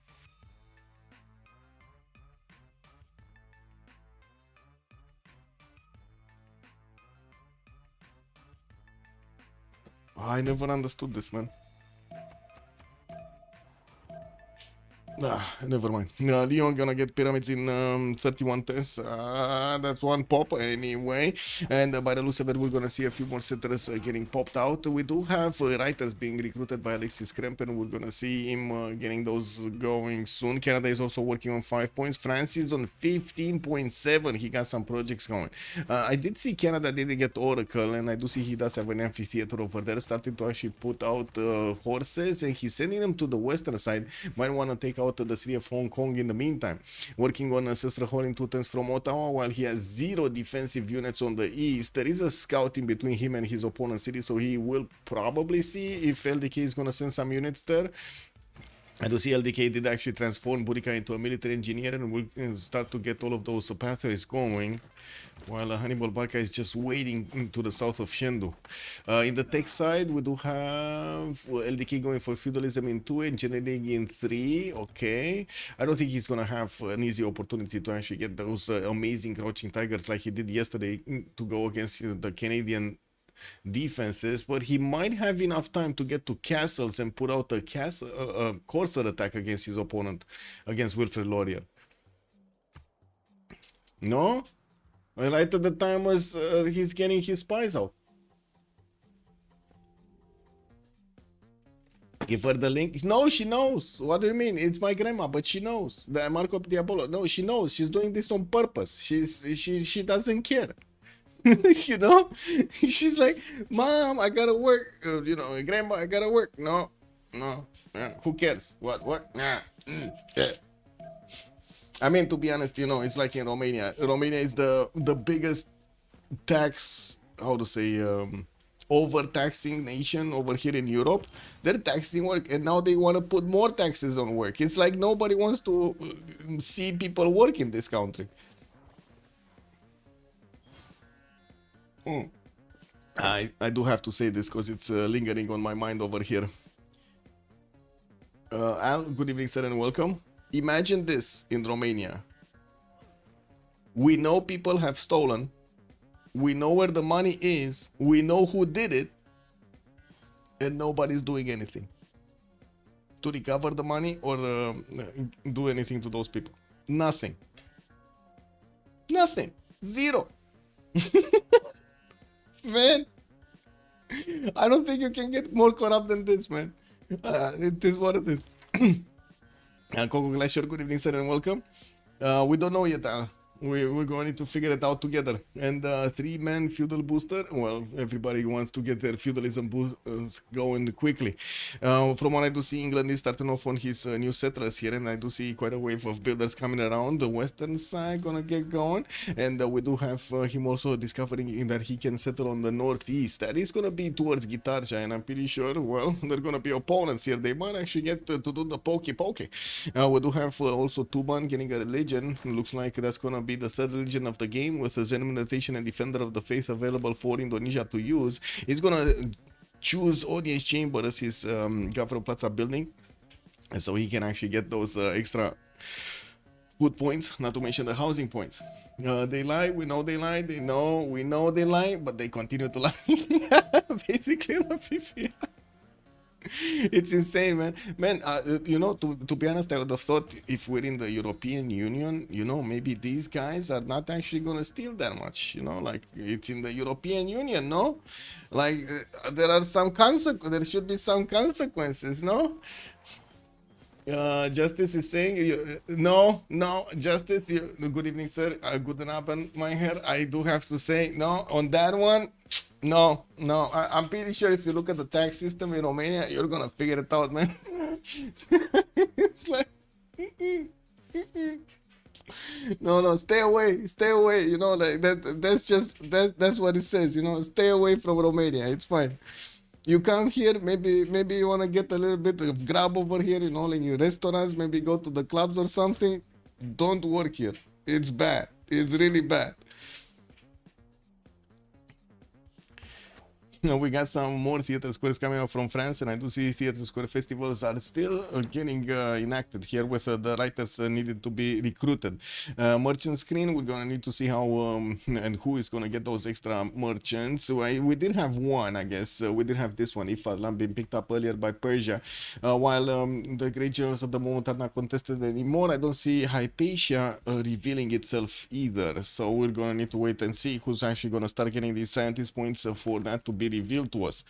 We also do need to see if Persia is gonna start getting his bronze working going to put down an encampment and try to actually get his general or a general out. He did manage to get 5 cities. Sixth one is coming out. 7th and 8th are actually on the way also from Passagarde, finishing that last one. We do have only a single horse actually being sent, no, 2 horses being sent to the western side towards Canada. Looks like they're starting to get around the Brazilian city with the English Empire actually starting to get money in there. It looks like that city center is getting a bit of a heads up because it's trying to get the walls up. Yeah, it's moving towards Nazca, guys. This is nasty. He's gonna catch Tamori with his fly down.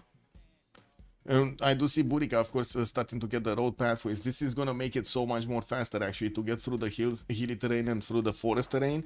While, of course, the builders are getting those improvements going on his other tiles. He's also trying to get a few more science points. LDK is on 28 science with 41 culture, while I do see Damori is on 20 and 38 at the moment. Tech side, I do have to say, LDK, by the time he actually gets his horses to Nazca, connects the road pathways, and also takes down Nazca altogether, he's gonna have castles. He's gonna have the Corsair technology over here. Who is in Monumentality? It's Mikado, I think, and Alexis Kremp. Yeah, Mikado and Alexis Kremp. Those are the 2 ones. Nobody else. Nobody else. Okay, horses moving closer to Nazca. They are also getting revealed over here by GR Scout.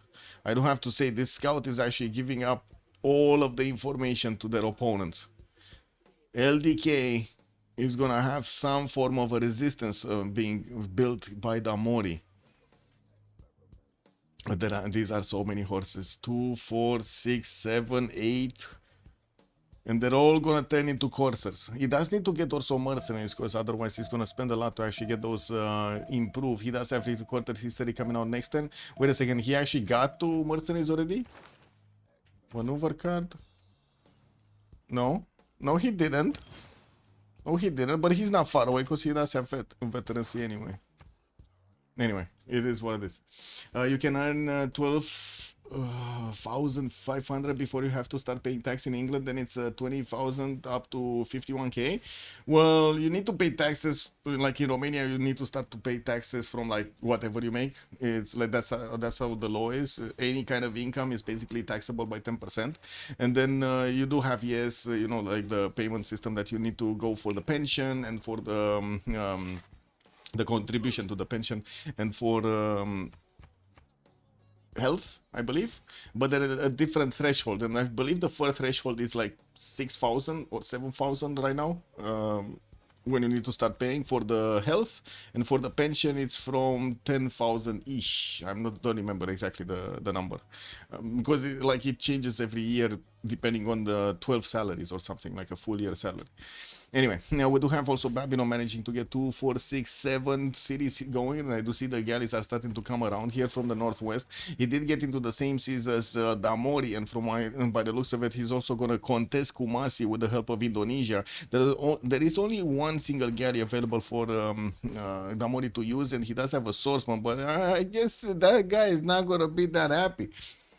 China takes down England, Indo and Babylon will take down Orange, France. It seems like a short game. Like this is the biggest question, right? If we're actually going to see LDK's attack, that is very strong to go against England's territory, if he's actually going to punch through with the courses. Because I've seen it before, a defense has been put up in good enough time to actually slow down the attack that it went into a stalemate and nothing happened afterwards. But to be honest, China will have a lot of advantages on his side when he's going to get the spy. He does have mercenaries to upgrade quickly and not put that much into it. But I don't... Why did he move away from castles? He's going for engineering right now. Is anybody going to boost him castles? Or is he just gonna? I guess he's just gonna keep on going. Gonna upgrade the coursers in the meantime. Anyway, I got the military engineer to chop a little bit, got some archers going, and we still don't have him actually getting his spy out. Or I didn't see a spy. He's not going towards Canada, and he tried to actually attack into the city of Brussels that did get the walls. Yeah, that city did get pillaged, and we do see China is gonna keep on banging on the city's doorstep. Maybe he's gonna manage to take it out. Doesn't seem like that's gonna happen, especially with also Canada sending one of his archers to help this be safe.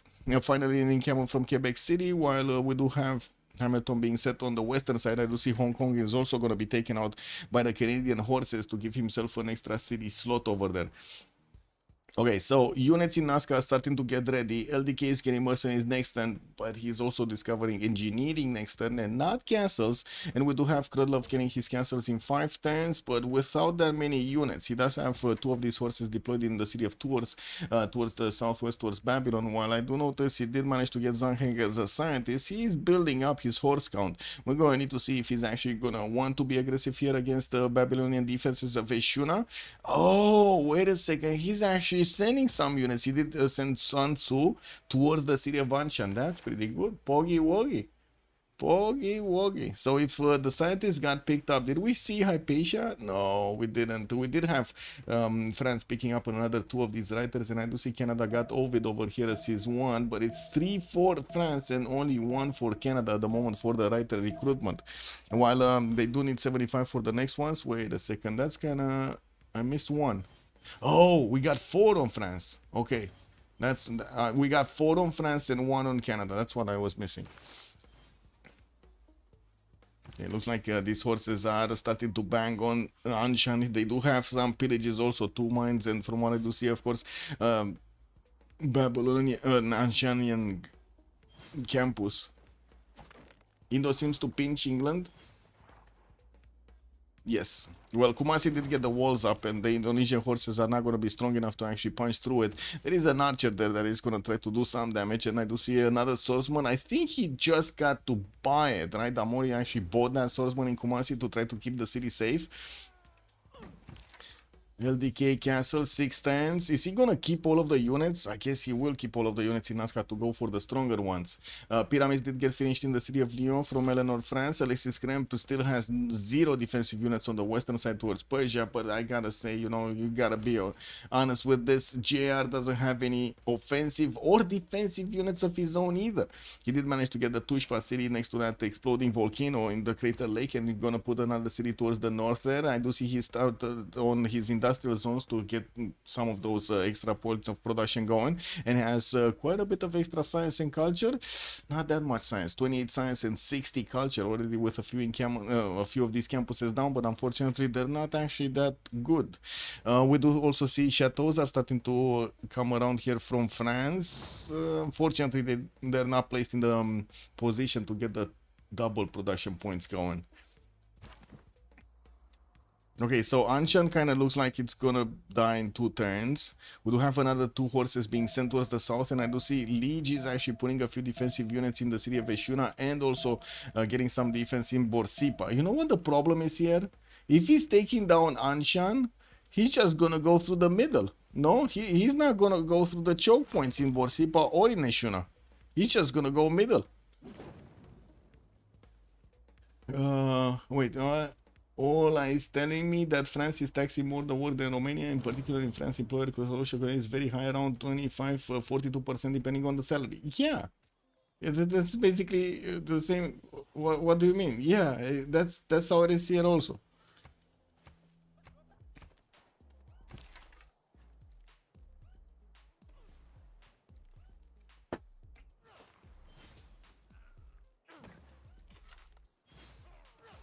I'm pretty sure we're getting scammed, by the way. I'm like 100% we're getting scammed. Like in general, the population is getting scammed by the corporations.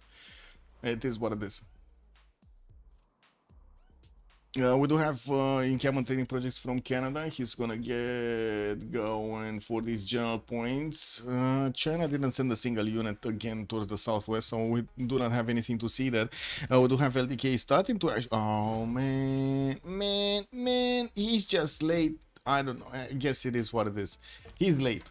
He's late. He's late. He's late. He chose to go, and this is the biggest issue, right? He chose to go for engineering instead of keeping on going on castles to get exactly at the correct moment in time his Corsair technology, as he was getting his mercenaries, as he was getting everything, his gold from his teammates, and blah blah blah blah blah. Units in Nazca ready to go, but then the units were ready, everything was ready. He just didn't know how to build them better. He didn't know how to build them better. No Corsair technology. Don't pay the country. Is this really? Yeah, I mean, it is what it is. I know, man.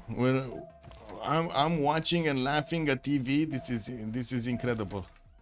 This is like you're watching, you're watching one of those stupid comedies or something like that, and you're seeing it live on TV. It's, man, reality beats TV, right? We're getting scammed live on TV and nobody is protesting. This is incredible. This is unbelievable. It is what it is. At last, LDK scared Canada to the point that Mikado erased himself. Why do you think wait, what did he? He's 30 science and 58 culture. He does have 92 points of production with 72 faith. Not that bad. And I do see we do have also JR with 130 points of production. He's the biggest one in the lobby right now. The story is on 111, Liege is on 119. We did have the city of Anshan actually being left alone. Looks like France is not gonna go immediately to take it down, while the Babylonian units did get sent to that city center. We do have also a heavy chariot being pumped out by Anshan. Babylon is starting to put defensive units to the west of Anshan, so he's not gonna allow all of these horses to just, run amok here. While we do have also in the scientist screen, Euclid as the next one. He's getting passed around. They did pick up Ariabata, but it wasn't Hypatia that showed up next. Engineer screen with James of St. George, and we do have England the only one making points, while China is gonna have the ability to pick another general here. So will Canada in a few seconds. Yeah. Anyway. Persia, workshops, campuses, still no units towards his opponent towards France. We do have France picking up an artist and keeps on going. Units of China did get into the English territory, but they cannot pass. And this is what I was meaning. He doesn't have coursers, he's not passing through this. This is useless. Like, the only thing that he's doing is actually slowing down Damori from getting his other sim going. And we do have Damori getting his military. Oh my god, this attack is over. Okay, this attack is over. This is for nothing. This is really for nothing, no? That little change, that little difference, not going for coursers and going for engineering. That just took him out. Yeah. Wow. These guys don't, like, one of them has a promotion, the other one doesn't. Spearman was so strong over here to hold the attack on both of them. We do have another few units coming around from the Chinese cities. He's trying to get the pre-builds for his crouching tigers, and I do see a few of these archers are getting out of his city centers. Some horses deployed south, not sure exactly why, because he has like nothing to actually attack into Canada right now. Draconian, good evening, sir, and welcome. It's all about woo, I would say. Yeah, it's all about the you. Wait, the typhoon kills everybody. Whoa. Why are you talking about Mother Nature like that? So you're saying Mother Nature is just gonna slam their heads together and gonna make them make peace? That's what you're saying? Could definitely be. Let's actually see what's gonna happen. What's this called? It's the... That's it? Category 4 Hurricane. It doesn't have a name? It's a Cat 4 and it doesn't have a name? What? Ah, come on, it must... Oh, that's why it doesn't have a name. It's Demitheresu. Demitheresu. Okay. And Lindsay was very nasty. I should destroy 2 tiles, improved 1. Not very giving. Not very giving, you know. In fact, maybe it's time to make peace. Yeah, true. Make peace, not love. Anshan did get taken out though. It looks like France did actually finish the job on that city center. We do have in the city states midline Bologna still available for the science, and I do see it's on the same team. Alexis Kremp and Ligia are actually keeping both of those. We got Venice and Cahokia for the trade. I do see Buenos Aires with Brussels going to be available for the industry. Brussels was getting tickled over here, but it looks like nothing did happen majorly. Valletta is also available for the military, while we do have Rapa Nui here for the culture. Ooh, Venice has been defeated. Where was Venice getting attacked? Oh, this one. I see. Next to the city of Lyon, France. Got it. Well, production capabilities do look okay-ish right now. We do have Mikado over 100, and not to mention his face button. JR is 160. On the other side, we do have also two nations over 100 points, with Distoria and Leech benefiting from 124 and 143 respectively. Damori is going to have 98 of his own, and by the looks of it, he did manage to save Kumasi and also save his southwestern border from Bristol. There are quite a few more swordsmen coming around, and with his discovery many times and him getting the improvements over there, that's gonna be nasty. We do have Crouching Tiger starting to get upgraded in Nazca, and I do see the first spy did get plugged in the city of London here. And we do have also China's Scout giving him some points, while he does have the intel activated. His horses are 55 against the swordsman defense of 54. Well, it would have been very nice if these were coursers, no? Castle still coming up in 310s with Divine Right in 3. I'm pretty sure we're very close to the next era change, and we do have 4 more turns until then.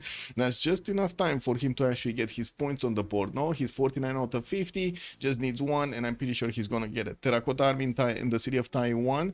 I don't think he got a promotion on this on this spy, no? Yeah, I don't think he got a promotion on the spy. He did get Victor. I don't know if he actually got. I don't think he got Victor 3rd. Anyway, it is what it is. Terracotta Army is definitely gonna give him an extra promotion on each of his units, and we do need to see if he's gonna get the spy also. This story is also 3 points off, with Indonesia getting also quite a few heavy chariots to start taking down Kumasi here. He does have a few horses that tried to attack into the English city center and then came back. Started to spread also his religion, Catholicism everywhere, while I do see him placing down an encampment from the city of Jambi. Well, we're probably gonna see him at some point try to get a general here. Well, this horse kind of looks dead.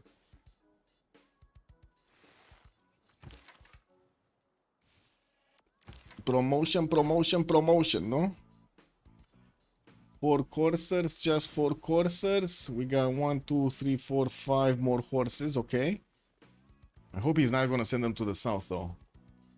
He would need to keep on the pressure if he actually wants to do. Anyway, whatever. Leech 50 out of 51 points, just needs 1 more point. Push back the attack from France, and now, by the looks of it, he's getting attacked on the city of Mari by the English Navy there. We do have him getting his granaries for the extra housing points, and well, I'm pretty sure he's gonna get the point for the Golden Age.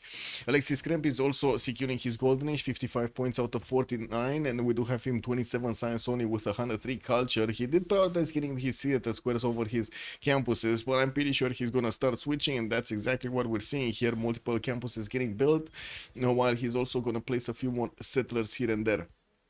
And we do have JR also 2 points away from getting his Golden Age, with a significant amount of markets getting out of his city centers and also placing down his industrial zones. His production pattern is just going to keep on getting higher, with 46 science, 107 culture, and also 91 gold at 10. He's making more gold than his opponents combined at the moment. He also has 173 points of production there, with a few more of these industrial zones coming around, not to mention new trade routes. Kradlov is going to be on Dark Age. He's Dark Age. He is Dark Age. He got his castle's technology, and I do see the coursers are starting to get around. They're strong enough to actually push through the Babylonian defense in Eshuna, even if Babylon did recruit a general. It's not the correct one for these units. Well, I'm pretty sure Legis shouldn't be that far away from getting his own men at arms and pikemen, so this attack shouldn't go, that deep. Yeah, it's not a deep attack. Yeah, we do have also Damori, Dark Age. Okay. I think that's what he did, and that's important, right? Damori, Dark Age, 31 science, 53 culture. Damori, Dark Age, 47 points out of 50. Because he got so pressured by China, he just couldn't get a Golden Age. Corsairs starting to come around, they're gonna be so much more stronger than the swordsman that at the moment the more it does benefit from. But I'm pretty sure he did get his maritime technology, so it's just a matter of time until he puts the gold so he can upgrade these into the stronger units. He does have 155 gold right now in the bank, and I'm pretty sure he can upgrade 2 of them. Crouching Tigers are also going to have a say in this, and they do have 51 strength against the units of England. We're going to need to see how fast they can get onto the front line, while also we did see... I'm actually a bit confused about this, by the way. You don't really need to build the pathways for the roads if the road... if the tiles are flat, right? You only need to... help the units pass through the marsh tiles, the hills, the forest. I'm a bit curious why he spent the 1, 2, 3 turns here to get the roads going. Those 3 turns would have been 1, 2, 3 basically. He would have been much more closer to the English cities with the road pathways than he is right now. But anyway, it is what it is. Orange France might be on it as well, but not sure. These 2 is top science. Disto. Yeah, 93. I mean, it's Indonesia, man. It's Indonesia, bro. Anyway, I do see Mikado did also secure his golden age with 54 points out of 54. 2, 4, 6, 7 cities, getting his GMC out from Ottawa. And we got a PP break. Woo-woo. We got a PP break. Okay. Well, I guess a quick PP break. I go PP also. Yeah.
That's a very long PP, no? You can't recall, you'd better close windows before the rest of the army. Uh-oh. Mission abort. Commander the Snake, good evening, sir. You still need the road on the flat tile to connect to the other road. He could have saved 1 turn for the road, not 3. What? Oh, I see what you mean. So wait a second, let me come back to where the road pathways are. So you say you do need this one also, and you need this one. I mean, this one already was, no?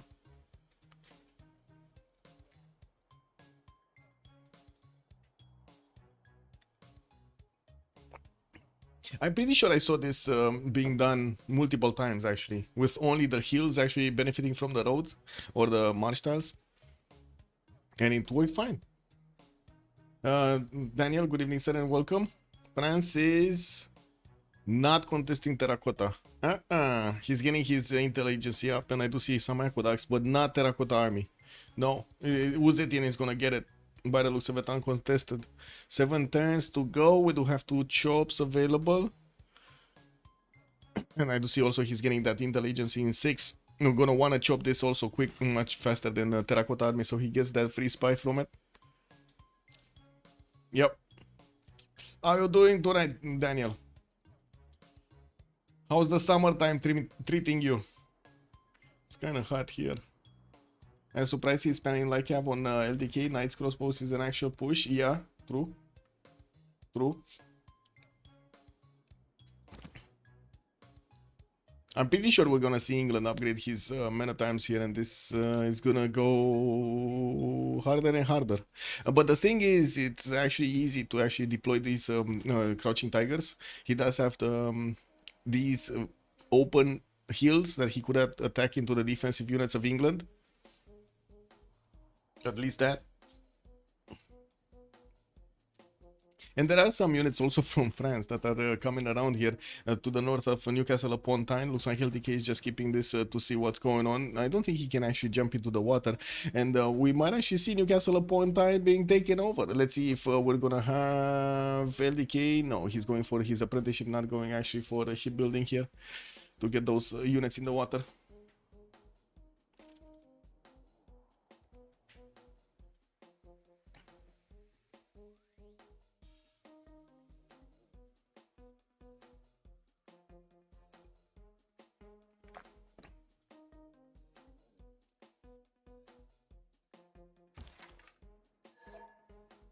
Okay, we got a team plus.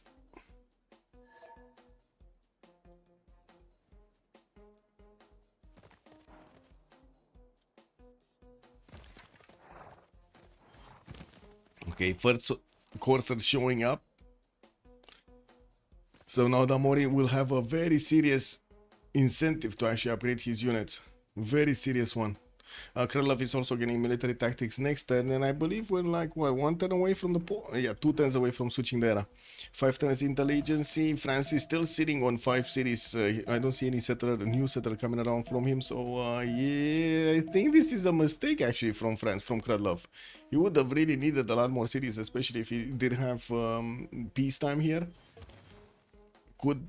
Could definitely have the fresh water to get them going. Anyway, I do see also Indonesia is gonna try to fend off an attack from France. A few Corsairs did go to the east of Ternate. While we do have knights coming around here, they're gonna be strong enough to keep away these French Corsairs, even if the Corsairs do have a +6 intel over the knights of Indonesia.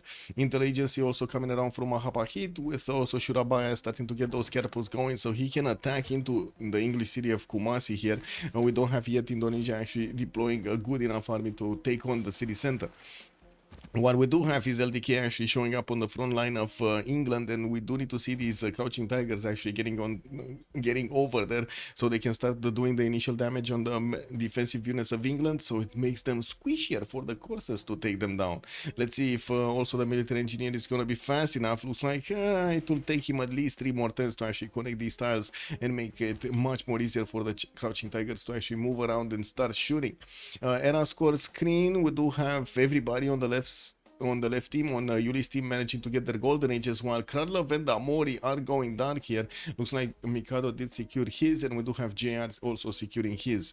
Heavy chariots coming around from Canada. We do have more holy sites, and also GMC finishing up next turn with the 10th population also getting in that city center. Looks like apprenticeship is gonna come out next from Mikado with naval tradition. Well, not that it matters. He did manage to take out Hong Kong, while Babylon does have a scout that is trying to actually pillage a few tiles there. It is what it is.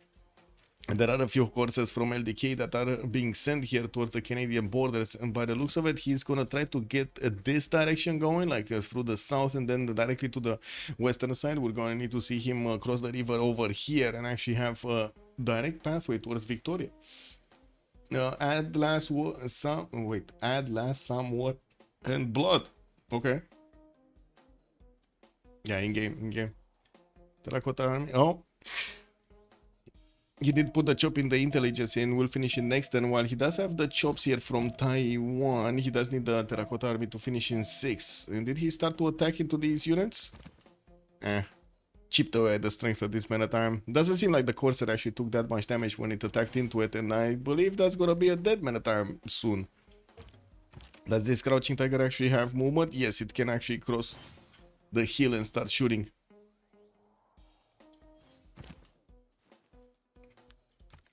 Here, 1, 2, 3, just 3 crouching tigers.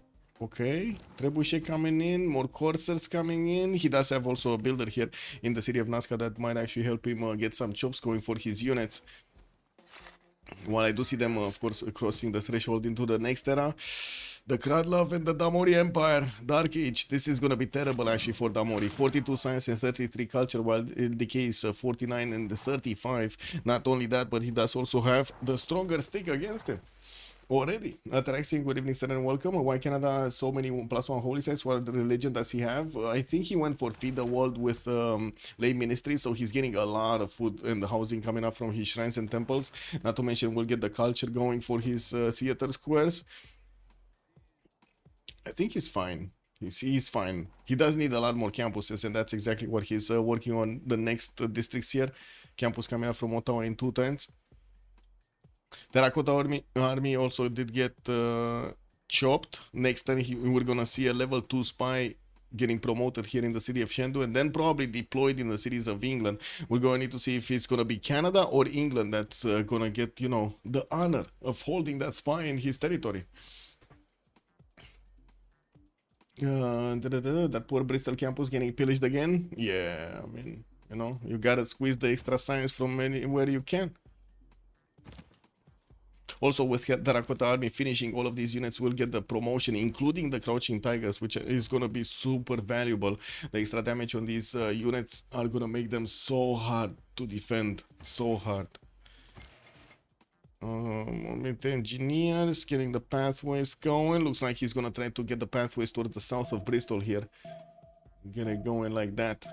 We do have the horses also of France about to enter the borders of Newcastle upon Tyne. That city is 38 strength. Let me actually finish this and then we're gonna talk about the other stuff.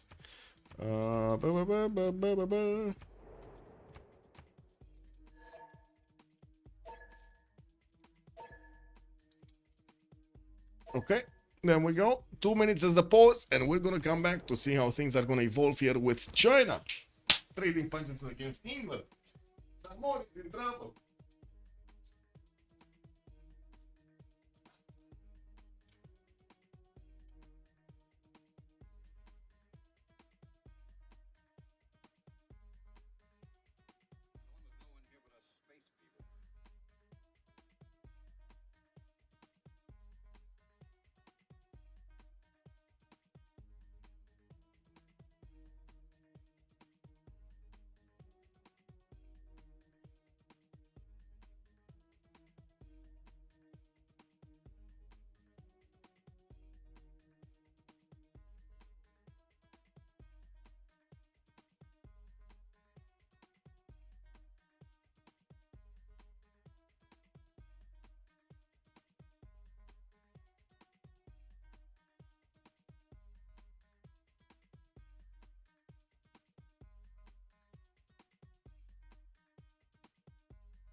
Went through.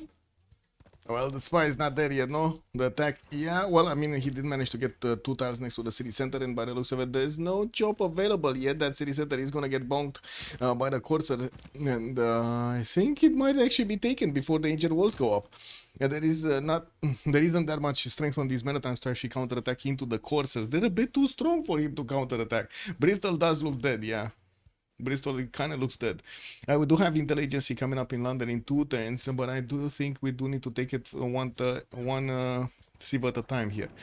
So international trade-offs +4 gold to the sender. Alexis Krem getting the loyalty but the minus 20 population growth, and I do see the 2 Diplo points went on Alexis Krem, so he's gonna try to build, I guess, that Statue of Liberty somewhere to try to get the Diplo on his team. Well, we do have a crossbow technology coming up on Damori, which is gonna make it. Oh man, these crossbows don't do anything, man. 45 against 63 of the coursers. They barely scratched the coursers. I don't know about this. And Sasu, bonsoir, monsieur, bienvenue. Coming up with the biggest emotes ever. Very nice, very nice. Let's see if he can find a chop somewhere. Yeah, I don't think he has a chop. He doesn't have a chop. Anyway, LDK is 49 cents for 35 culture. Drums of War Goldenish for him, and we do have him on 126 points of production. He did get that level 2 spy, and he will need to actually move it somewhere. Getting another one next turn from Shendu, while we do have him getting all of his feudalism builders out. Distoria 96 cents with 84 culture, still on 246 cities, getting pushed by France a little bit, but I'm pretty sure he's going to be fine. He has a decent amount of knights to actually handle this pressure. Getting a few more of these settlers out. He's trying to also get his university count up, and he did choose to go for that Pem Russian voice with 136 points of production. Let's take a look here. What's going on? Bristol did get one of these men-at-arms in. The archer from that city center moved out, and we do have a lot more strength actually that needs to be sacrificed from the courses if he wants to get in there. But the wall did not go down one turn. He switched something. He lost an amenity or something, because that wall was building up 3 turns last turn, not this turn. Persia is getting big, yeah. Leeds no ping, 49 science and 65 culture. Pem Russian voice golden age, 2, 4, 6, 7, 8 cities. While we do have France actually getting a few of these courses through the choke point in Karshamash. We're going to see him actually do quite a bit of damage in the middle cities of Babylon. We do have walls going up in Babylon City, so a spy getting out from his government Plaza. While I do see his builder is running away. He's running away somewhere. Man, these courses from France are everywhere, trying to get those things going. And Babylon did get a few galleys. He's on the same coast as England, and might actually want to help out against England with a few caravels. If he does manage to get to caravel technology, this is gonna be nasty for his opponent. Alexis Kremp also 55 science, 157 culture with a Pem Russian voice golden age on Eleanor France here, starting to get his audience chamber in his Gavron Plaza, and also getting his art museums going. That's just gonna increase the points that he's making for his artists, and of course his writers. While we do have him with quite a few of these chateaus being built, his culture is unmatched right now. We do have Mikado on 125, but come on, man, that's not 150. He also has 91 points of faith per turn that he's not gonna get to using his monumentality anymore. With 129 points of production, we're going to need to see if he's gonna want to actually get his GMC up or not with only 91 points of faith per turn. JR 82 science, 106 culture on Cyrus, right next to right next door to Alexis Kremp on the western side. He is on 2, 4, 6, 8 cities, 9 cities from what I do see. Another one is moving up towards that uranium tile. While we do have him starting off on building up a few knights, he didn't get an encampment down to try to get a general at the moment. We do have him still with quite a few of these chops available, and we do need to see how he's gonna try to get them out. Oh, another 2 cities actually coming around, so he's gonna be on 9. Got it.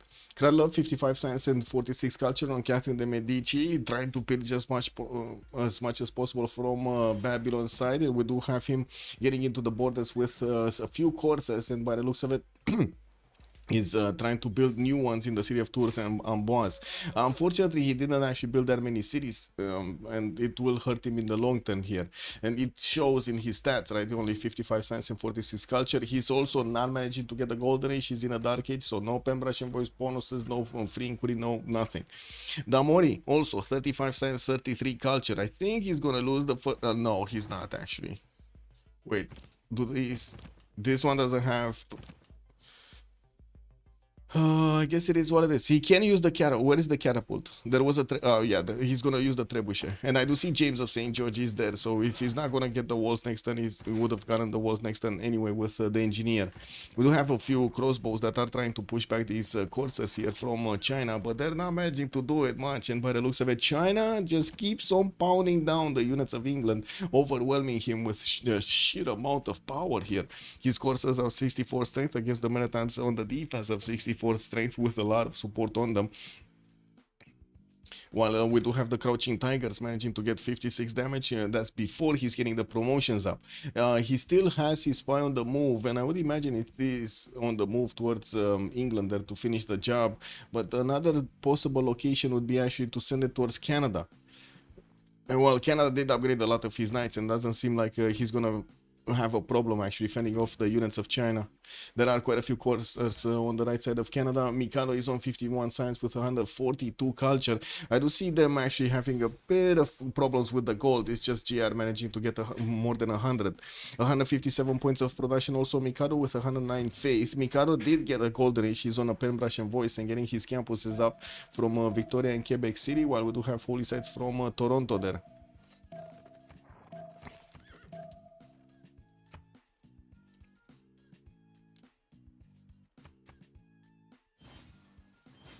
Oh well. Where's the spy? Did he get a spy in? Still no spy. Still no level 2 spy from China. Well. He's getting these tiles around the city of Bristol, which at the moment is not being placed under siege because he needs to get it from the other side of the river towards the northeast. While he did manage to actually get all of the tiles on this side of the river, by the looks of it, he's also starting to get the trebuchet to rock the walls in the city of Bristol. Well, James of St. George is probably gonna get one of his charges in to get the fortification to 150 here, making it that much stronger. And we do have one of the coursers just being eaten away from the crossbows and the wall strength.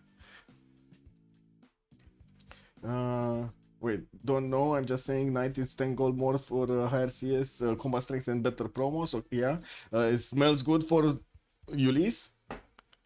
It smells good. Well, let's see them actually pushing this out, right? LDK, by the looks of it, is actually gonna do a lot of damage here. If they manage to take down Damori, not sure exactly what they're gonna do, what Arcane are gonna do after, right? They're still gonna try to get the culture victory on Canada? Probably not. I would imagine Alexis Kremp is gonna defend this quite easily. Kralov is not getting any time soon bigger by the looks of it. He's really lacking so many cities here.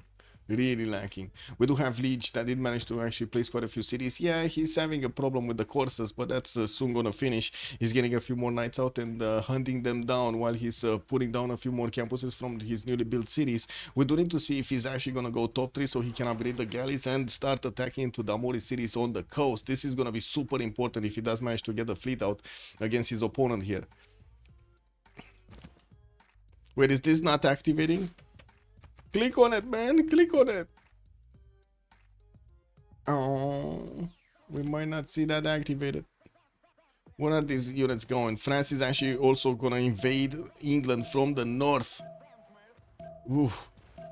Some of these builders are... This builder, the 2-charge builder, might be taken out.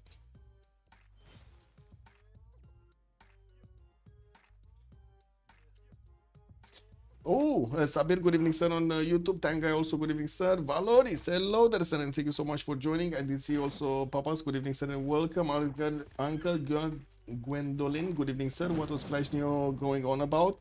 I don't know, man. He just, every time he joins the stream, he just starts calling me names. I guess I need to get used to it, I don't know. Imra, good evening, sir. I'm from Croatia, man. Good evening, sir. Hello, hello. Look at it. Corruption is not bad if you are involved. Kick double, man. Yeah, but what if you don't want to be involved, no?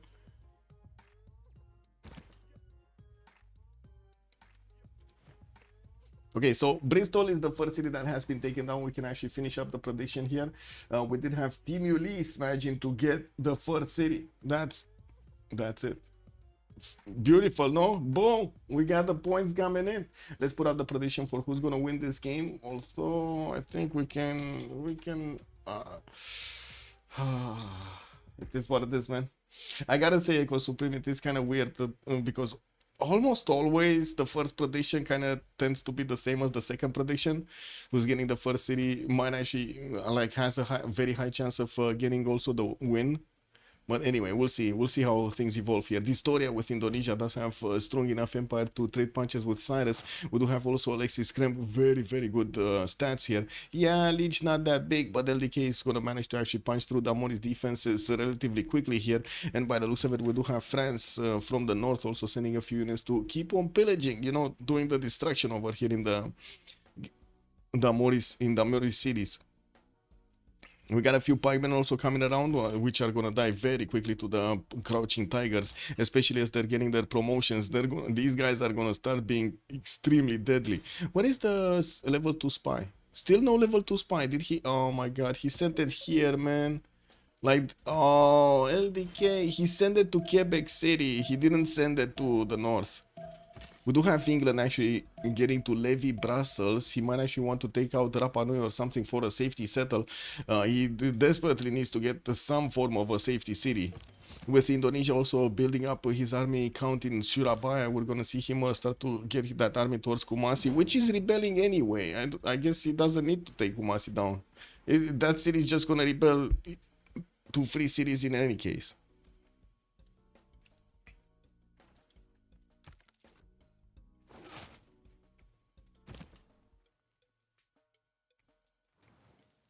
Okay, Bristol got walls. Wait, there's a Valletta. Oh yeah, the LDK has Valletta, that's why he's getting the free walls. Victor is also establishing the city of Hull. And I do see he does have enough damage on the courses to actually attack into the men at arms from across. Well, I do also see him trying to get to London as quickly as possible, bonking down these crossbows, which are shooting him from afar. Yeah, these crouching tigers, man, they're just opening up the way. Okay, we do have Distoria starting off on building up Forbidden City in the city of Tuban, while he is still fending off the attack of France from the north of Lampung. Looks like these units are just moving around, trying to get onto the mine tiles so they can pillage them. We also do have industrial zone logistic projects coming up from Indonesia, trying to get to Imhotep. He's probably gonna get it by the looks of it.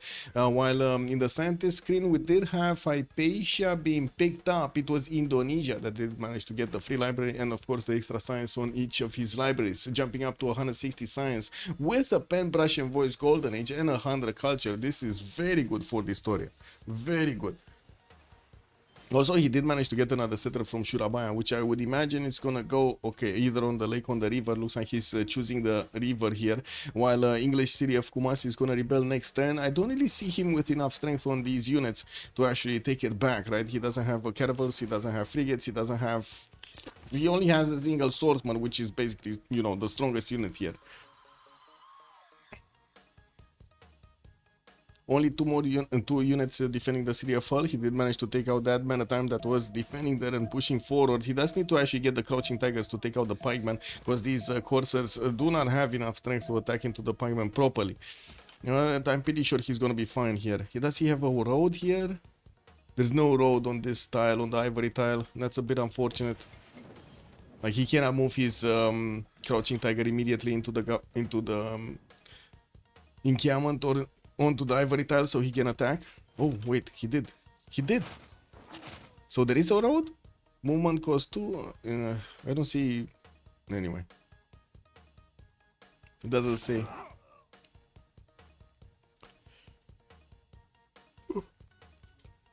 It is what it is. Okay, Trebuchet coming in for the party. Pikeman getting down.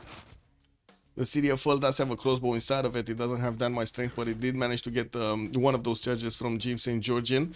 While we do have China also sending his courses to take out the units defending London. Looks like he did manage to take out at least one of the pikemen over there. Anything happening here? No, it's just China dragging down all of the military of Canada towards the south. He did manage to plug in that spy, and he does have +9 intel on Canada's units. 62 strength courses against that knight of 65. Still, the knights are stronger, so yeah. But good thing is he does have enough production to one-turn these courses, two-turn them from the other cities. Very, very good at the moment. He did manage to get that Wallace throne with intelligence up. And I do see... Well, We're gonna need to see what he's gonna use his spy on. Spies from Indonesia into the cities of France. France is probably gonna want to get his Guard Imperials, but that would mean he's gonna need to get to military academies. That's gonna be military science, and he's also gonna need Muskeman technology. That just thinking with 70 science is gonna take a very long time. We still have a course from France trying, getting hunted down by the Babylonian army on the western side of his empire. I do see Kumasi did rebel to free cities, pumped out a few of these many times around this city center. While it went down to only 18 garrison strength, it makes it so much easier for Indonesia to actually pick up that city center. And we do have a settler actually moving from Manchester into the water. We're going to need to see where it will go into the Seram Sea to try to get away from all of this chaos in his territory. Tamori is trying to find out any way he can so he can actually, you know, stay alive in the game later on. 240 culture on Alexis Krem does mean that he's definitely going to defend the culture victory. Not only that, but he's also going to put pressure on his opponent's empires. 80 tourism count, while Mikado is only on 43 at the moment. Usually Canada does jump up in tourism very like later on in the game as he's getting his national parks going.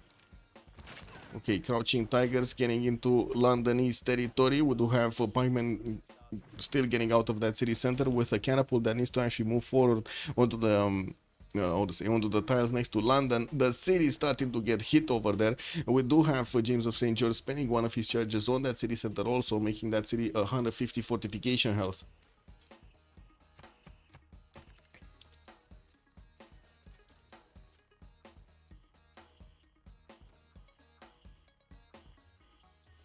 Tanaxian, England might made too many cities in such a bad place.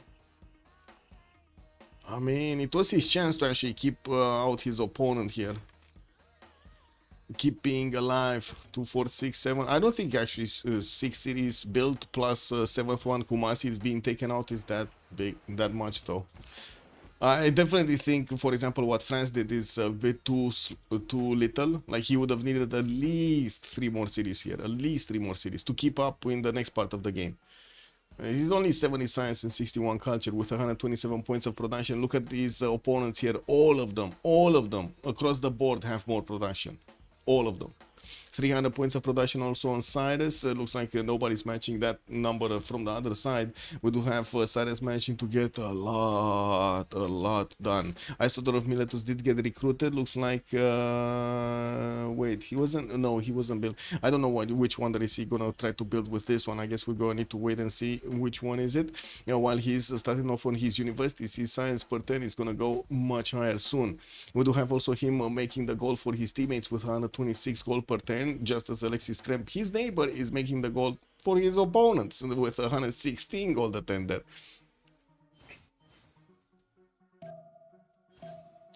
Okay, London getting the Corsair treatment. Hull is also... Oh, Newcastle upon Tyne is probably going to be taken by a few of these courses, and I do see the Crouching Tigers are starting to get closer to the city of Hull so they can start attacking into that city center. The Trebuchet is the important one, the one that will deal the massive damage, and I kind of say he did manage to bring another catapult in. Bristol just needs to upgrade it. I don't think he has the upgrade button yet. Yeah, he doesn't. This one was from General, the Trebuchet. Okay, Newcastle upon Tyne getting attacked, already half HP. The walls are going up barely in 610, so that's not gonna finish. Those are not gonna finish there.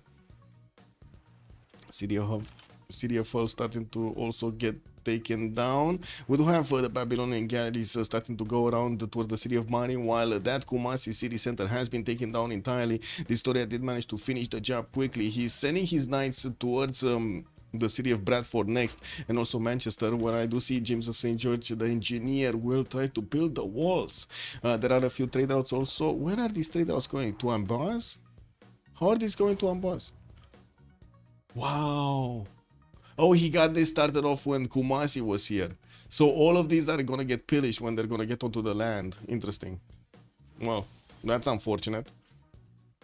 These units of France did get stopped in between the mountains. Liege did manage to plug all of his chokes. There are a few courses that are trying to wrap around here and get to the city of Borsippa, maybe even take Cahokia on the way. In the city-state side, we did have Alexis Kremp and Liege managing to keep Mitra and Bologna on their side, so they do get the benefits of those city-states into the science screen, while they do have 178 points of science with 101 here. Doesn't seem like they're getting that much advantage from it. Spies also from France getting into the Persian cities. I do see also China sending one spy to Passagarde, and we're going to see them starting off on their missions.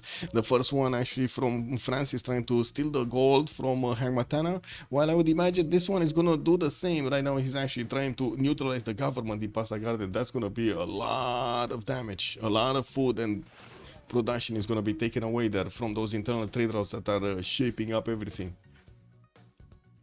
Still no big army actually from Liege to do anything. Canada did fend off the attack of China, did also hunt down these courses moving towards the south of the empire here, while he's getting spied on by a level 2 spy. Damoris units are still in the city of Brussels. He's sending one towards Rapa Nui, but I'm pretty sure one is not enough to actually take that city down. Yeah, I'm 100% sure. He has a safety settler trying to move towards the north here of Indonesia, while Indonesia is using Imhotep to build up the Forbidden City. There is a French spy that is seeing this happening. He did need to defend off the attack of France against his city centers from the north, and he has quite a few units deployed here. This would be relatively easy to take out a scout and a settler, right?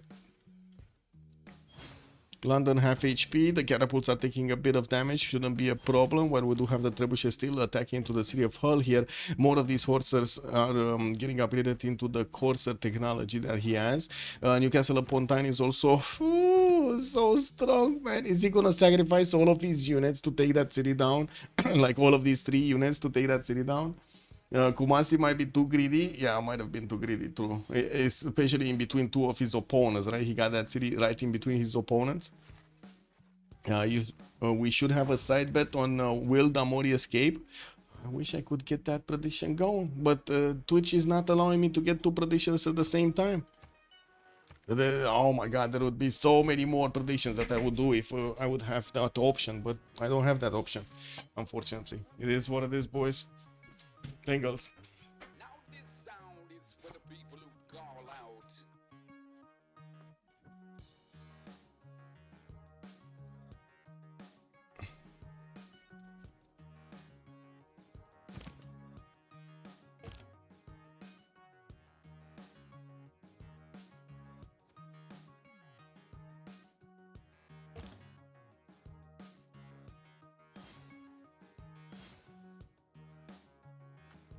Okay.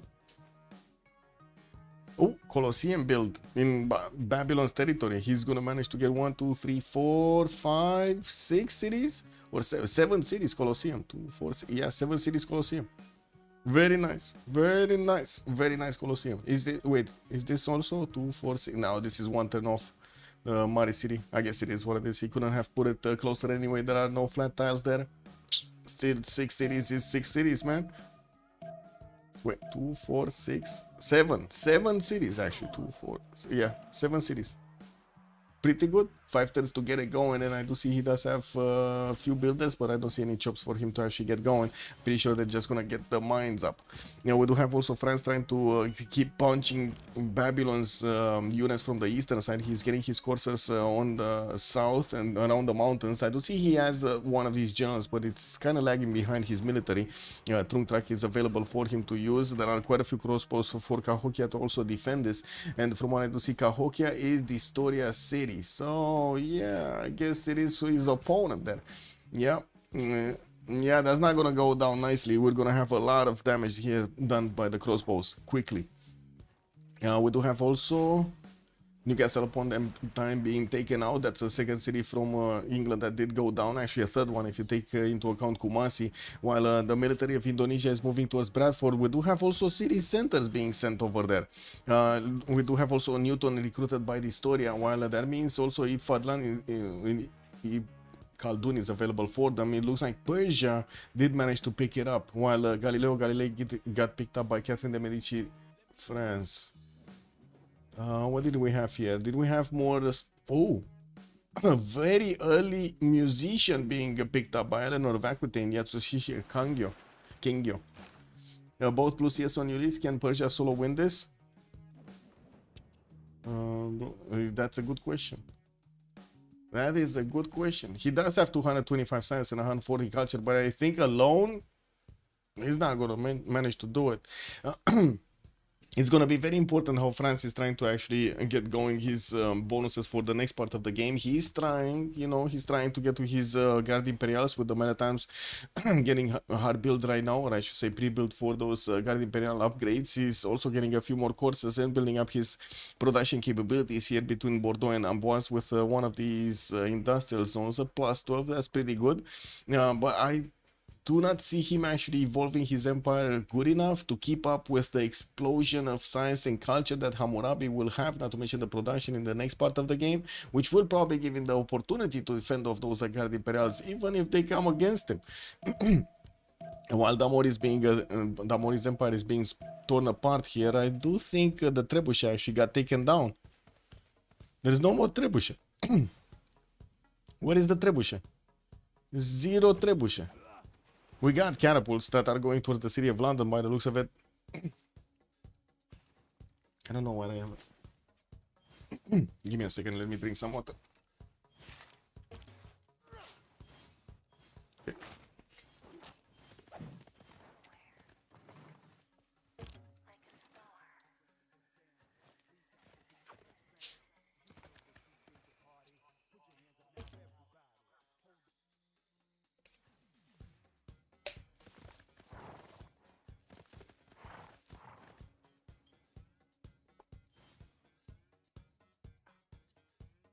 Ooh, more catapults. More catapultes. Okay, spies from Canada. What is Canada doing? Still trying to get that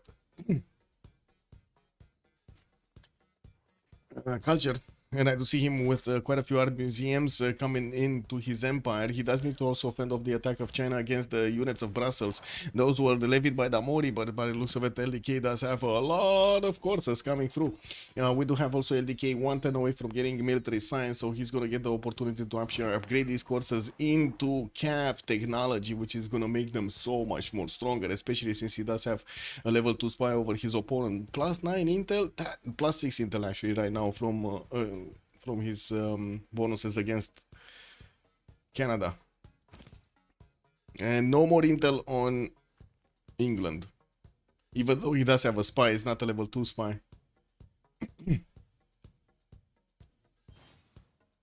Nationalism also coming up in Fortens. Uzetian is gonna get Cav Course. Still building up catapults. I would have imagined we would see actually a few more courses coming through, but to be honest, right now seeing the military towards Canada, that's a lot of courses anyway.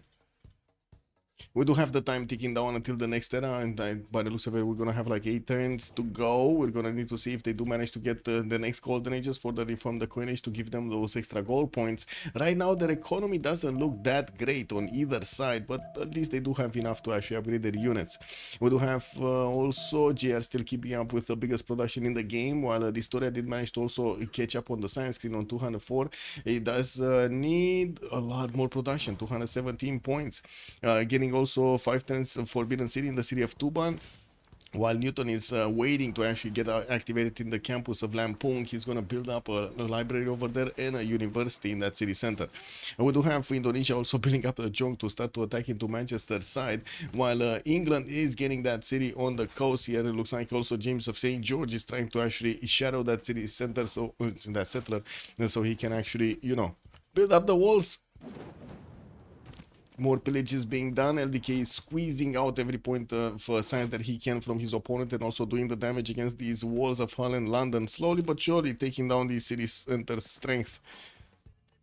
Caravels coming out from Babylon. He did manage to upgrade them in the city of Mari and sending them towards Bradford.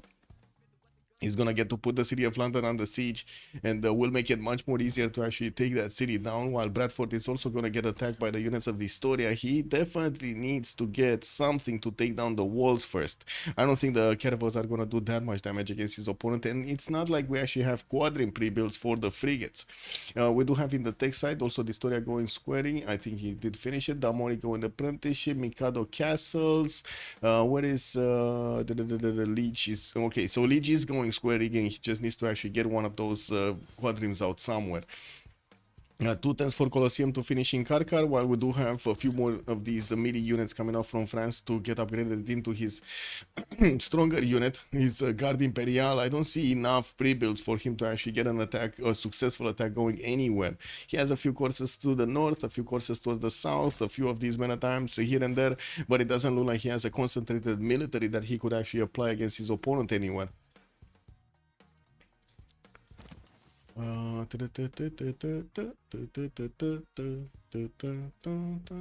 Wait a second. LDK. All of these courses are out of position to actually get their upgrades going. That's why I'm worried. Like he could have just waited a little bit and got all of these into calves and then caught them up on the way towards his opponent. It would have been so much more stronger, no? Yeah, Adam. Good evening, sir. England does look gigadej. Gigadej.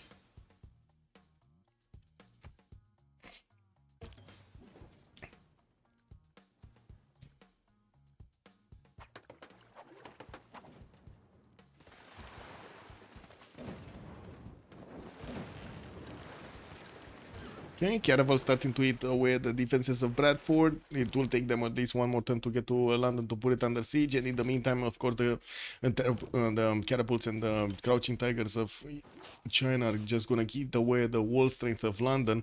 We do have a trebuchet coming out from Bristol, and I would have imagined he would have actually upgraded these catapults into trebuchets a little bit earlier. Looks like he lost another catapult somewhere because it's missing from the board here.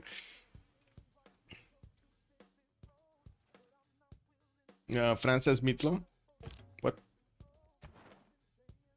Oh, Alexis Kremp has Mitla. Yes. Yes. I was more wondering if China actually has it, but yeah, no. It was his opponent. Anyway, we do have Persia deploying a few units towards the east side of his borders. A few of these courses from France also did try to get in between so they can see if there is any kind of military coming up from Persia. We do have him getting some more builders and intelligence in the city of Paris, while he's also working on getting those extra science points up. He jumped up to 145 science with 276 culture. Still has a lot of techs to catch up to his opponent. 30 techs on Cyrus, while Alexis Kremp is on 28. I do see the story is also on 32 techs. He has more techs than JR with less science. Amazing. Well, JR probably prioritized the bigger techs. Now we do also need to see if he finished Forbidden City. Looks like no. It still needs 2 turns to actually finish in the city of Tuban. I didn't see anybody contesting it, so you know that's pretty good. Yeah, still no contest on Persia, and I don't think Babylon is going to contest it. He's getting that Colosseum, and by the looks of it, has quite a bit of effort to defend himself here against the French Corsair attack. What is also Canada doing here? Not much. Not much, I would say. We do have China getting the next calves out, and these calves will do a lot of damage to the knights. A lot of damage. They can one-shot the horses. Freaking mosquito, man. Bro. Sorry, got to slap a mosquito over there. He was pinching me.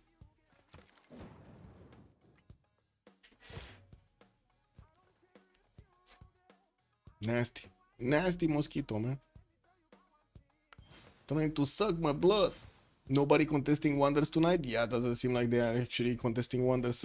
No contest on Terracotta, no contest on Forbidden City. Okay, trebuchets did get upgraded here. Or at least one trebuchet did get upgraded. Another one here, and there's another one here. Where did this one pop out? Oh my god. Anyway, it's good, don't get me wrong, but I'm a bit surprised. The mosquitoes are from Andireo? Uh-oh.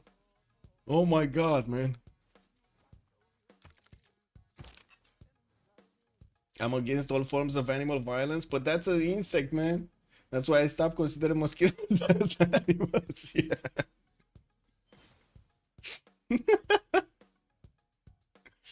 Yeah. Yeah. This is what it is.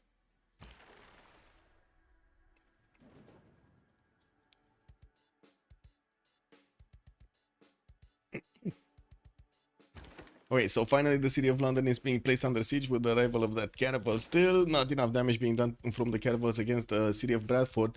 Although we do need to see a unit from Indonesia. It doesn't seem like the trebuchet actually moved. He does have a trebuchet core in Surabaya, and I would imagine he can actually soon get his metal casting so he can upgrade it into a bombard. And we do have him also getting another row of feudalism builders here, and from what I do notice, he still needs to activate. No, he just activated Newton and jumped up in science, keeping up with GR science, 238 versus 244 at the moment. But then we do have Alexis Krem that is managing to get quite a bit more yields than Wilfred Laurier. Not to mention Wilfred Laurier is going to start getting hit by China here slowly but surely. We do have China sending his courses actually towards Persia. He does have a level 1 spy that is working on stealing the gold from Passagarde that needs to actually switch towards getting the intel. While his level 2 spy is still deployed in the cities of Canada, looks like that's not going through that well. We do have Canada trying to take out Rapa Nui, while England does have one of these swordsmen. They will try to actually take Rapa Nui for England to keep staying alive in the game. Okay, invasion from Indonesia on Manchester or in the Bradford. I do see the city of Hull might actually take out one of the Corsair cores here. That's a level 2 Corsair core that really needs to be saved, needs to get back into the city of Bristol. With the trebuchets starting to also get the attacks going against the city of Hull, we're gonna see the walls go down, and it will be much easier for the Corsair to actually punch through and take that city away from his opponent here from Damori.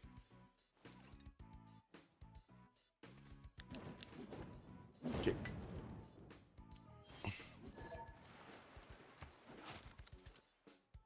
Man, these walls are too tough to handle. So okay, Manchester is just like what, 1 turn, 2 turns away from being taken out. Hull is like 3 turns away of taken out. The trebuchets are gonna, what, 2 turns away probably to be taken out. In London, it's still gonna take a while. Like these courses, if they attack, are gonna lose all of their strength. They do need to get upgraded into calves or bring some new calves on the way. It does seem like at least one is in the build queues over there. The calf cores of China are gonna one-shot, almost one-shot the Canadian Knights, and by the looks of it, he does have quite a few of them moving towards Canada here. The 80 strength units against the Knights of Canada of 50 on the defense. Does Ulyss see Liverpool? No. Oh, they do. They actually do. It got discovered by Alexis Kremp, and that city is actually rebelling in 9 turns. Whoa. That actually will give him good enough time. So Rapa Nui might actually be taken in good enough time also. They should see what's going on in Rapa Nui. No. Nobody actually sues the city-state from the other team. Oh, if only they would put enough envoys over here to make it strong enough to withstand the 3 trebuchets attack, but I think the trebuchets are gonna make quick work of it, and I believe this is gonna happen. Like Damon is gonna stay in the game for a little while longer. The Tundra Rats must die. Flash Neo's calling out. Yeah, I mean, it is what it is, man. It looks like they're staying alive. I don't know what you're saying. They're staying alive. They're doing the BGs. Okay, with China getting his Corsair course against Persia, since he doesn't have a spy and no intel over his opponent, doesn't seem like he's punching through easily. We do have him with also a few units being sent towards the western side, in between these cities, in between the city center of Rapa Nui and Parsa. He probably thought there might be some pillages on trade routes here, but doesn't seem like he's lucky with those. There is a level 3 spy also in the city of Hamatana that is getting some more promotions, and I do see the spy actually got pushed out from Passagarde. Maybe it missed his mission. And there's a new spy from Babylon trying to steal the gold from Persia, while we do have a few of these courses getting into the borders of Mitla, well, getting back their health, getting to grab a builder and so on.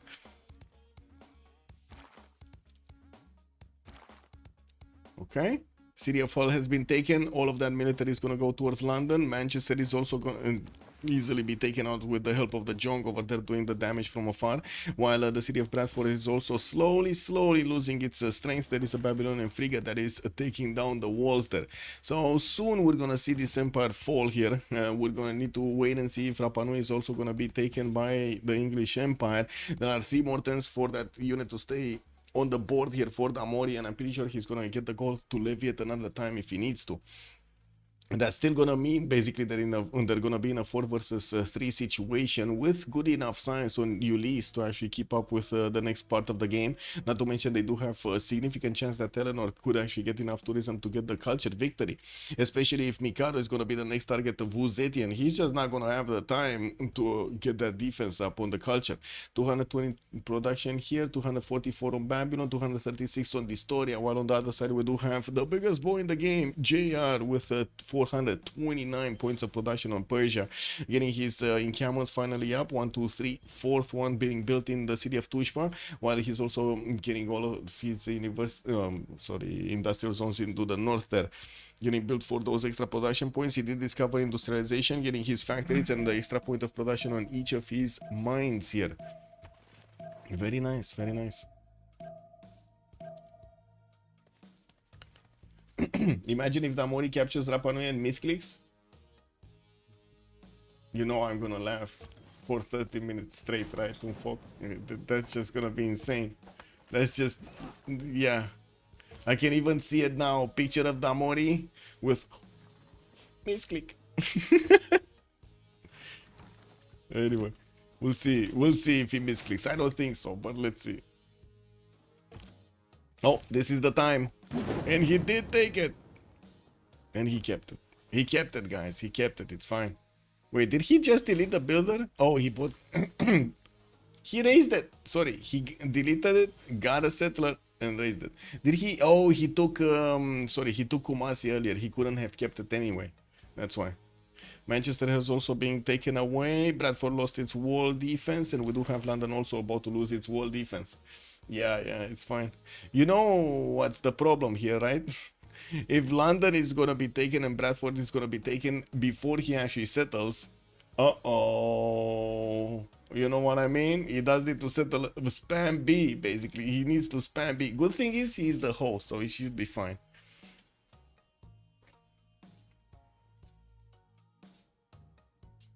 And there are also quite a few courses from China that might actually go against this city, newly settled city from Damori. They're right now trying to pillage as much as possible and do damage to the Persian Empire here. Not really focusing their efforts on whatever England has on the board. There are also a few calves with Jeanne d'Arc moving towards Canada's defenses on the eastern side of Victoria, while there is a encampment being built over there. I do see Mikado is getting to his conservation in 2 turns, with 6 tactics also coming up in 2. So yeah, we're coming up soon with quite a few mountains for him to start building. Very nice. Also, we do see that China just keeps on getting his calves out, while he is gonna get to pressure over here England. Does have a few units that he needs to take out on the defenses of London. He has Liverpool, not a problem to... Oh, right, Varenik, thank you so much for reminding me. Yeah, there's another city center. I totally forgot about the city center, Liverpool. Wait, this is rebelling in night... Oh, yeah, never mind. He's gonna get victory in there. He's gonna get a monument, another population point. He should be fine. Yeah, I think it's gonna be Indonesia that's gonna need to actually take down that city center. Indonesia did finish Forbidden City. We do have him also getting his industrialization, so he gets all of those factories, and it looks like a notification for a settler death. What? Who took a settler? I don't know. I don't see a settler being taken by anybody. But that's what the notification said over there. Anyway, it is what it is. Akira, good evening, sir. May I recommend that you update the Twitch schedule? Empty schedule totally leads to us missing these streams. Yes, yes, you're correct. I should actually start updating them. I was a bit, how to say, after the slander vid and so on and so forth, I kind of wanted to protect my viewers from, you know, just people jumping in and calling me names for no reason, just because there was a YouTube video somewhere that said stuff about me. For some reason, everybody thinks I'm bad. So I didn't update my schedules because of that. But you're right. I do need to start updating my schedules a lot more. Yes, you are correct, sir.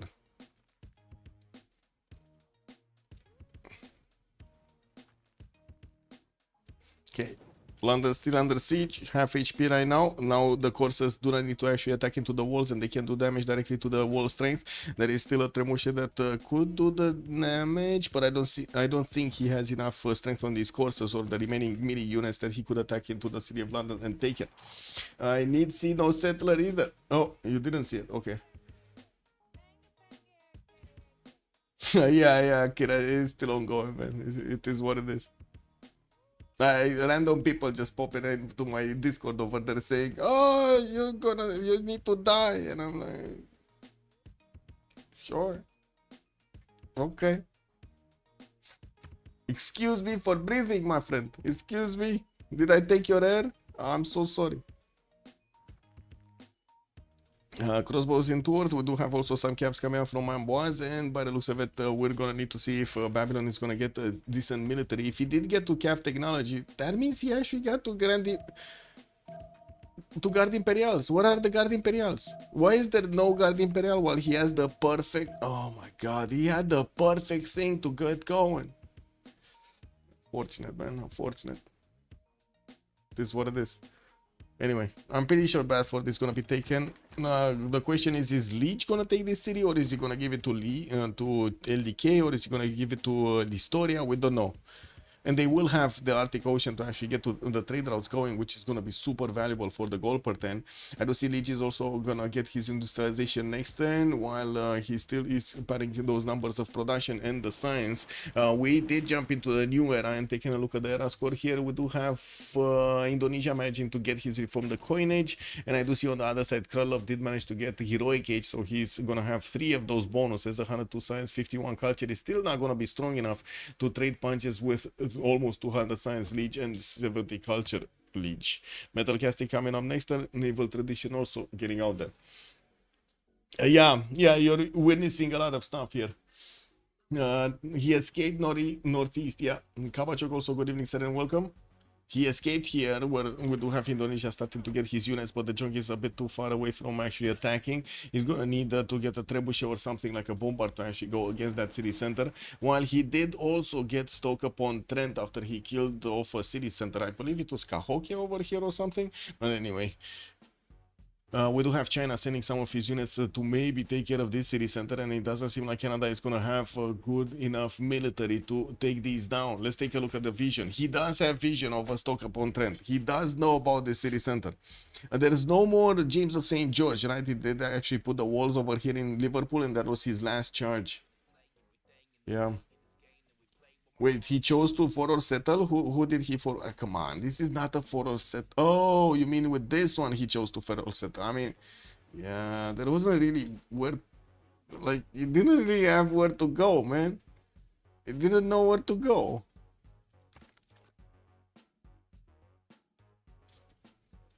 Oh, funny thing about the Slender vid. You remember actually on quite a few of my streams I actually said, hey, you wanna meet me? Let's go Twitch, like TwitchCon. Like, we can talk over there.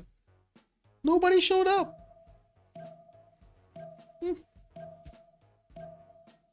I don't know, man.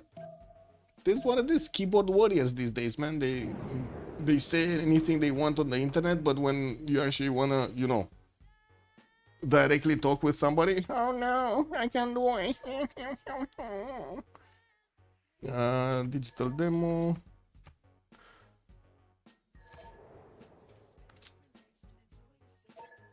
What was it? Catholicism digital demo.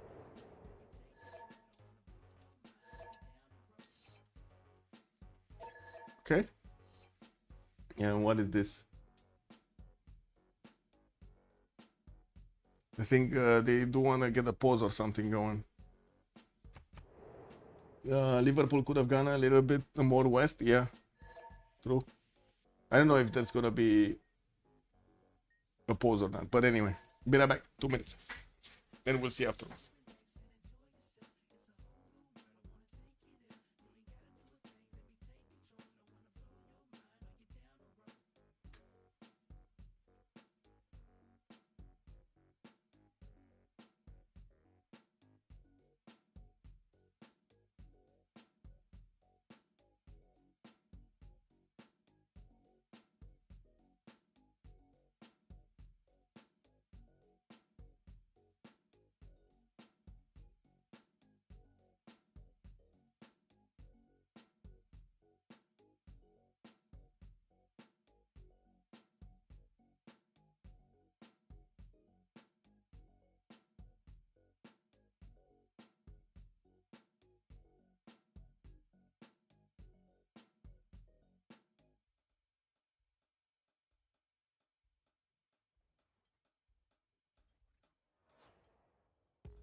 Pause.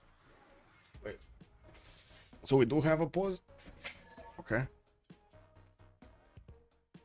World Ideology Congress is so dumb. Couldn't we change it to something like +3 -3? I think we already have. Like, oh, for the units of this religion, yeah, we don't have that one.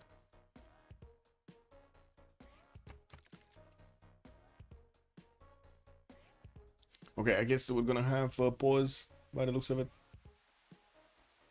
Yeah. Well, yields, yeah. This just looks so much tilted towards Ulyss's side.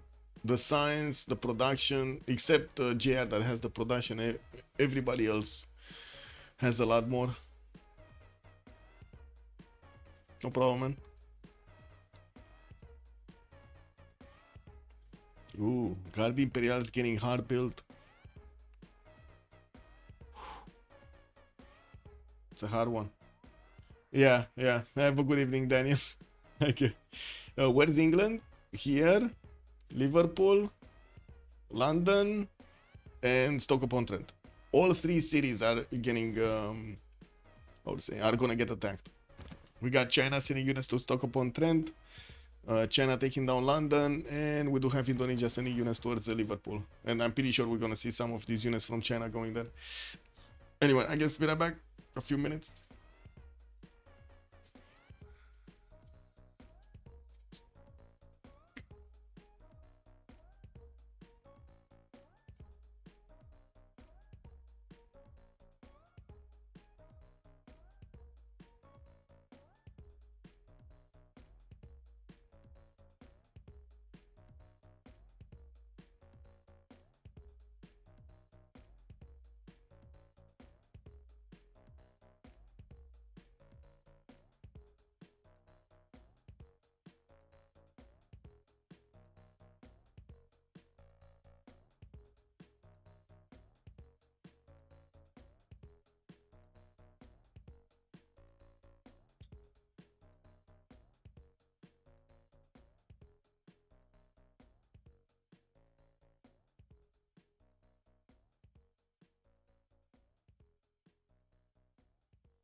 Pause, illegal pause. They actually started. Wait, is Diplo still an option for Arcane?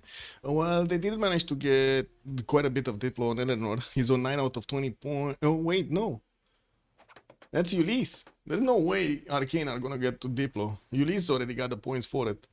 Bradford has been taken out. Indonesia has it. London is also gonna be taken. Yeah, this city is not gonna rebel. Getting the pop and the monument should actually stabilize it. Where are the other units coming? Wait. Oh yeah, they're coming. They're coming to Canada. Canada is getting his military science in 410s, and by the looks of it, he does also have the Mounties, which are trading punches quite nicely with the calves of China here. We do need to see them actually paring down national parks, because otherwise they're not that strong, and by the looks of it, we don't have him with that many tiles to get the national parks on. Now that's a problem. He does need to buy out quite a few of these tiles, no? To get this.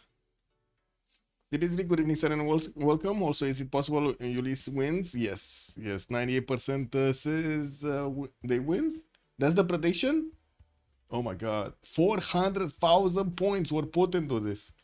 I mean, that sounds like a sure win.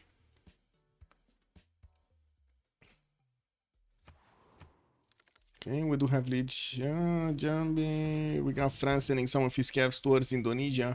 Distoria is... Wait a second. Distoria is getting his ballistics next turn. He will have the upgrade on the knights to get into a cuirassier, which is going to make it strong enough to withstand the cav attack. He's getting a few more also. Buying out heavy chariots if he can. Did he? No, he has intel. He did manage to get Leonardo da Vinci also, but he doesn't have Mausoleum of Halicarnassus from what I can see to get the double yields. But still, the +3 on each of his workshops is going to be very good.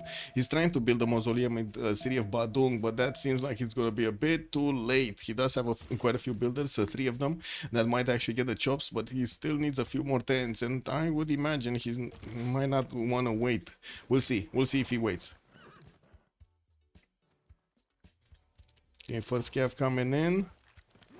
Looks like he's targeting that one unit, but that's fine. The walls got chopped in Jambi, and we do have heavy chariots that are gonna also get their upgrades going. There we go. First cuirassier on the board. It is strong enough to actually attack into the French nation. Not a problem. Not a problem. While we do have also China sending his units, his coursers towards the city of Stoke-upon-Trent. Here there are quite a few Canadian units that will require the ballistics upgrades if he actually wants to get them to withstand the attack of the Chinese coursers. Metal casting is discovered next turn by Mikado, and I do see him also getting his civil engineering. LDK took down the encampment in Victoria before the walls went up. But it doesn't seem like he's going to punch through the mountains anytime soon. There are quite a few calves coming around from LDK. And of course, we do see him repositioning all of his units towards the south, where he doesn't need to send any more towards the north. He already took down London, gave it to Distoria here. And by the looks of it, LDK might actually have these units to go against Liverpool. It's just going to take some time. If they do want to spend this extra effort, because Damor is already on 4 science and 3 culture, he's kind of erased out of the game here. He's a walking, talking military alliance, basically, and a voter in the Congress.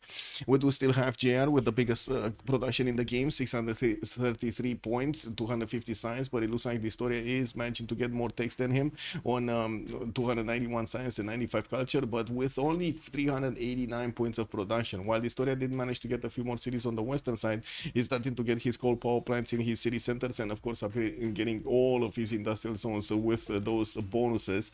Kampung's amazing in the CWC over here, giving him so much food to his city centers that he's getting some 17 pop cities, 14 pop cities. That's a lot of population, a lot of districts. Paxios, good evening, sir, and welcome. JR is a troll. I mean, he did well in this game. Why are you calling him a troll? You know, he did well. Also, Unfolk was saying this would be just a salty move. It's not like pause would change anything to be complete domination of Ulyss in this game. Yeah, true. Oh, he's a troll in the chat. Yeah, I mean, you know, it is what it is. You gotta have your fun somehow, no? Alhambra coming up in Tushma in 3 turns. Also for that military policy slot. What did we have here? Merchant Republic gains a World Cup policy slot, Eleanor gained 2 Diplo points, and Catholicism. So there is a significant chance that they might actually get the Diplo, no? Ulyss does lack a lot of Diplo favor. We're gonna need to see at the end of this era if they do have that opportunity. Looks like the Chinese military is not gonna go towards Liverpool. He's gonna leave it to Indonesia, which is sending one of his bomber corps over there, and of course has one knight with one course that are gonna get next to that city center and bonk it. While the courses of China also getting next to the Canadian units, so he does need to get some promotions here. He does have 3 of these courser corps with one normal one, and of course the scout to give him the extra +3. While he doesn't have any more spies in the cities of England, he does have a level 2 spy in the cities of Canada, so he's gonna get +3 intel by the looks of it on the Canadian units at the moment. Still no national park.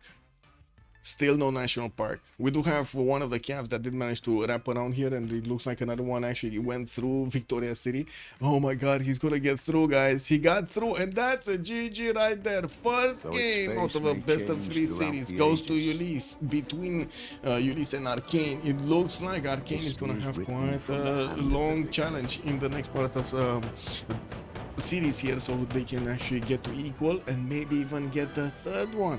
We don't know yet. It does By seem your like Ulyss actions did this put up day, quite a strong game over here with Uzetian doing so much damage, taking out you Damori ensure with the our help of people Indonesia, and also in the south glorious put so tomorrow. much damage on Canada that he couldn't get something done there.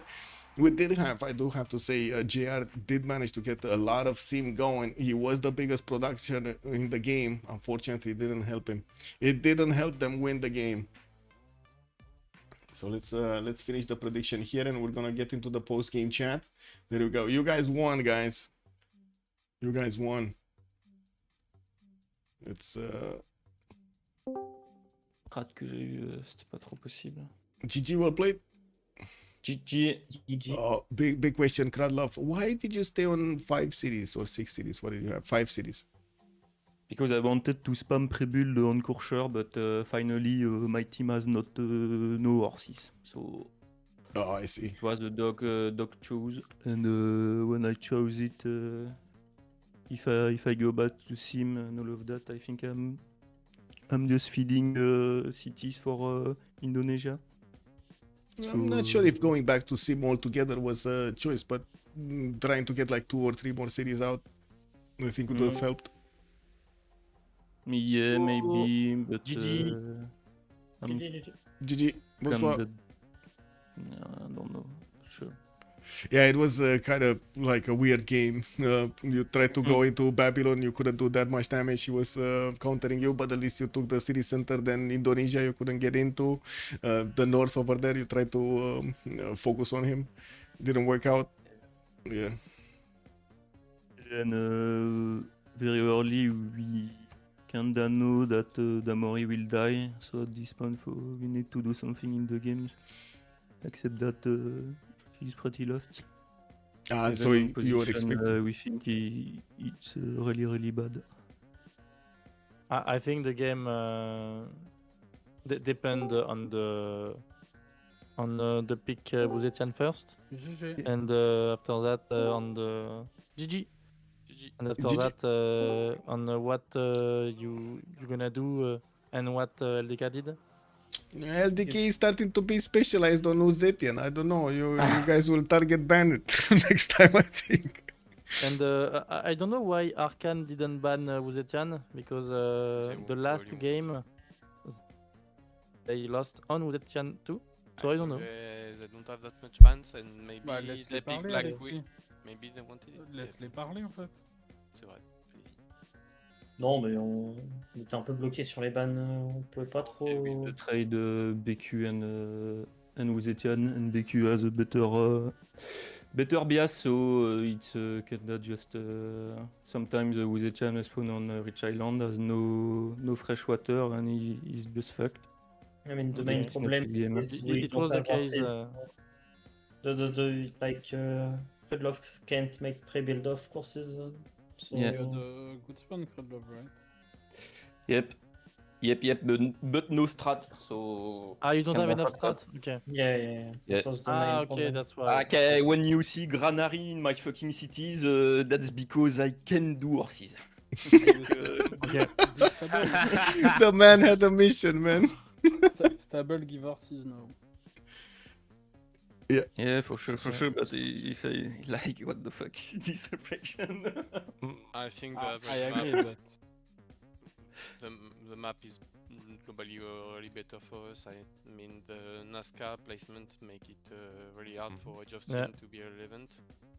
I think it's hard to push for Black Queen. I mean, harder for Black Queen to push Babylon or Indo than it's for LDK Yeah, to than push than Yurkai. Uzetian, yeah. And that make the But- map better for us globally. I think Damo should have raised Kumazi also. Or maybe After that. Suze Maybe to trade external on Kumazi, no? I think he just oversimmed kinda because he wasn't like, I'm not sure, but Uzetian was kinda like super aggro in build order and he still did. I mean, fix the cities. problem is we don't really know where Wizetiam will go his push. Like he can take Bruxelles too and push me with the engineer if he wants. So Yeah, he was could the go goal. on Was the Canada goal. too. Yeah.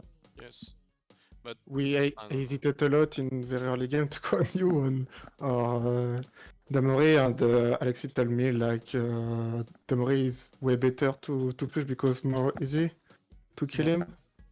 and I have some choke on my Yeah. side. So My goal was to kill Damori and slow down everybody with many units and spy.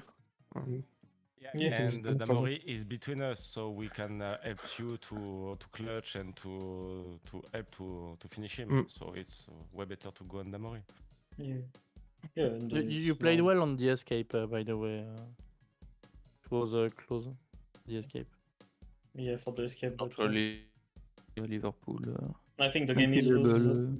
Yeah, you have Liverpool, but on the when you take Rapa Nui, there were one last turn for the raise to unit.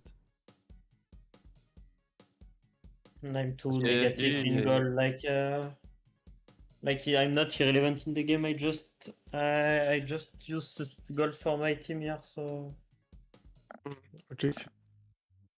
it's really hard. Like Maybe and GR is alone. maybe you should have like settled really hard in the face of Persia and try to get some externals into his capital. Yeah. But we make long time to see the fog, and I have actually no pop for with put up. economic alliances and 3 or 4 traders, you Yeah. But the problem of this, if I do that, I have less than 100 science dead on Uzetian alone. So yes, I mean your I don't know. Like is that Yeah, is not that Uzetian right, no? position is game breaker. I mean, if I don't make science, it's I don't know. Like for sure, I need to place urban harbor. T'avais un bon spawn. Non, il était vraiment pas ouf mon spawn. Non, il avait pas l'air très. Bienvenue Il dans était le pas, team. tu vois, c'était pas le pire spawn possible, mais c'était pas. J'ai lancé Colombe 4 en 8 tours avec Colonie. Okay, guys, two French teams. They started talking in French. It's kind of normal. I'm gonna send you to Legion's stream to take a look at the next one, or HashKing, one of the two. And in the meantime, thank you so much for joining us. Much appreciated for the follows and the subs. And let's see each other tomorrow. We're gonna have the second game between these bad boys, and we're gonna need to see who's gonna win it. Have a great evening, everybody. Bye. Don't forget to like and subscribe. Bye.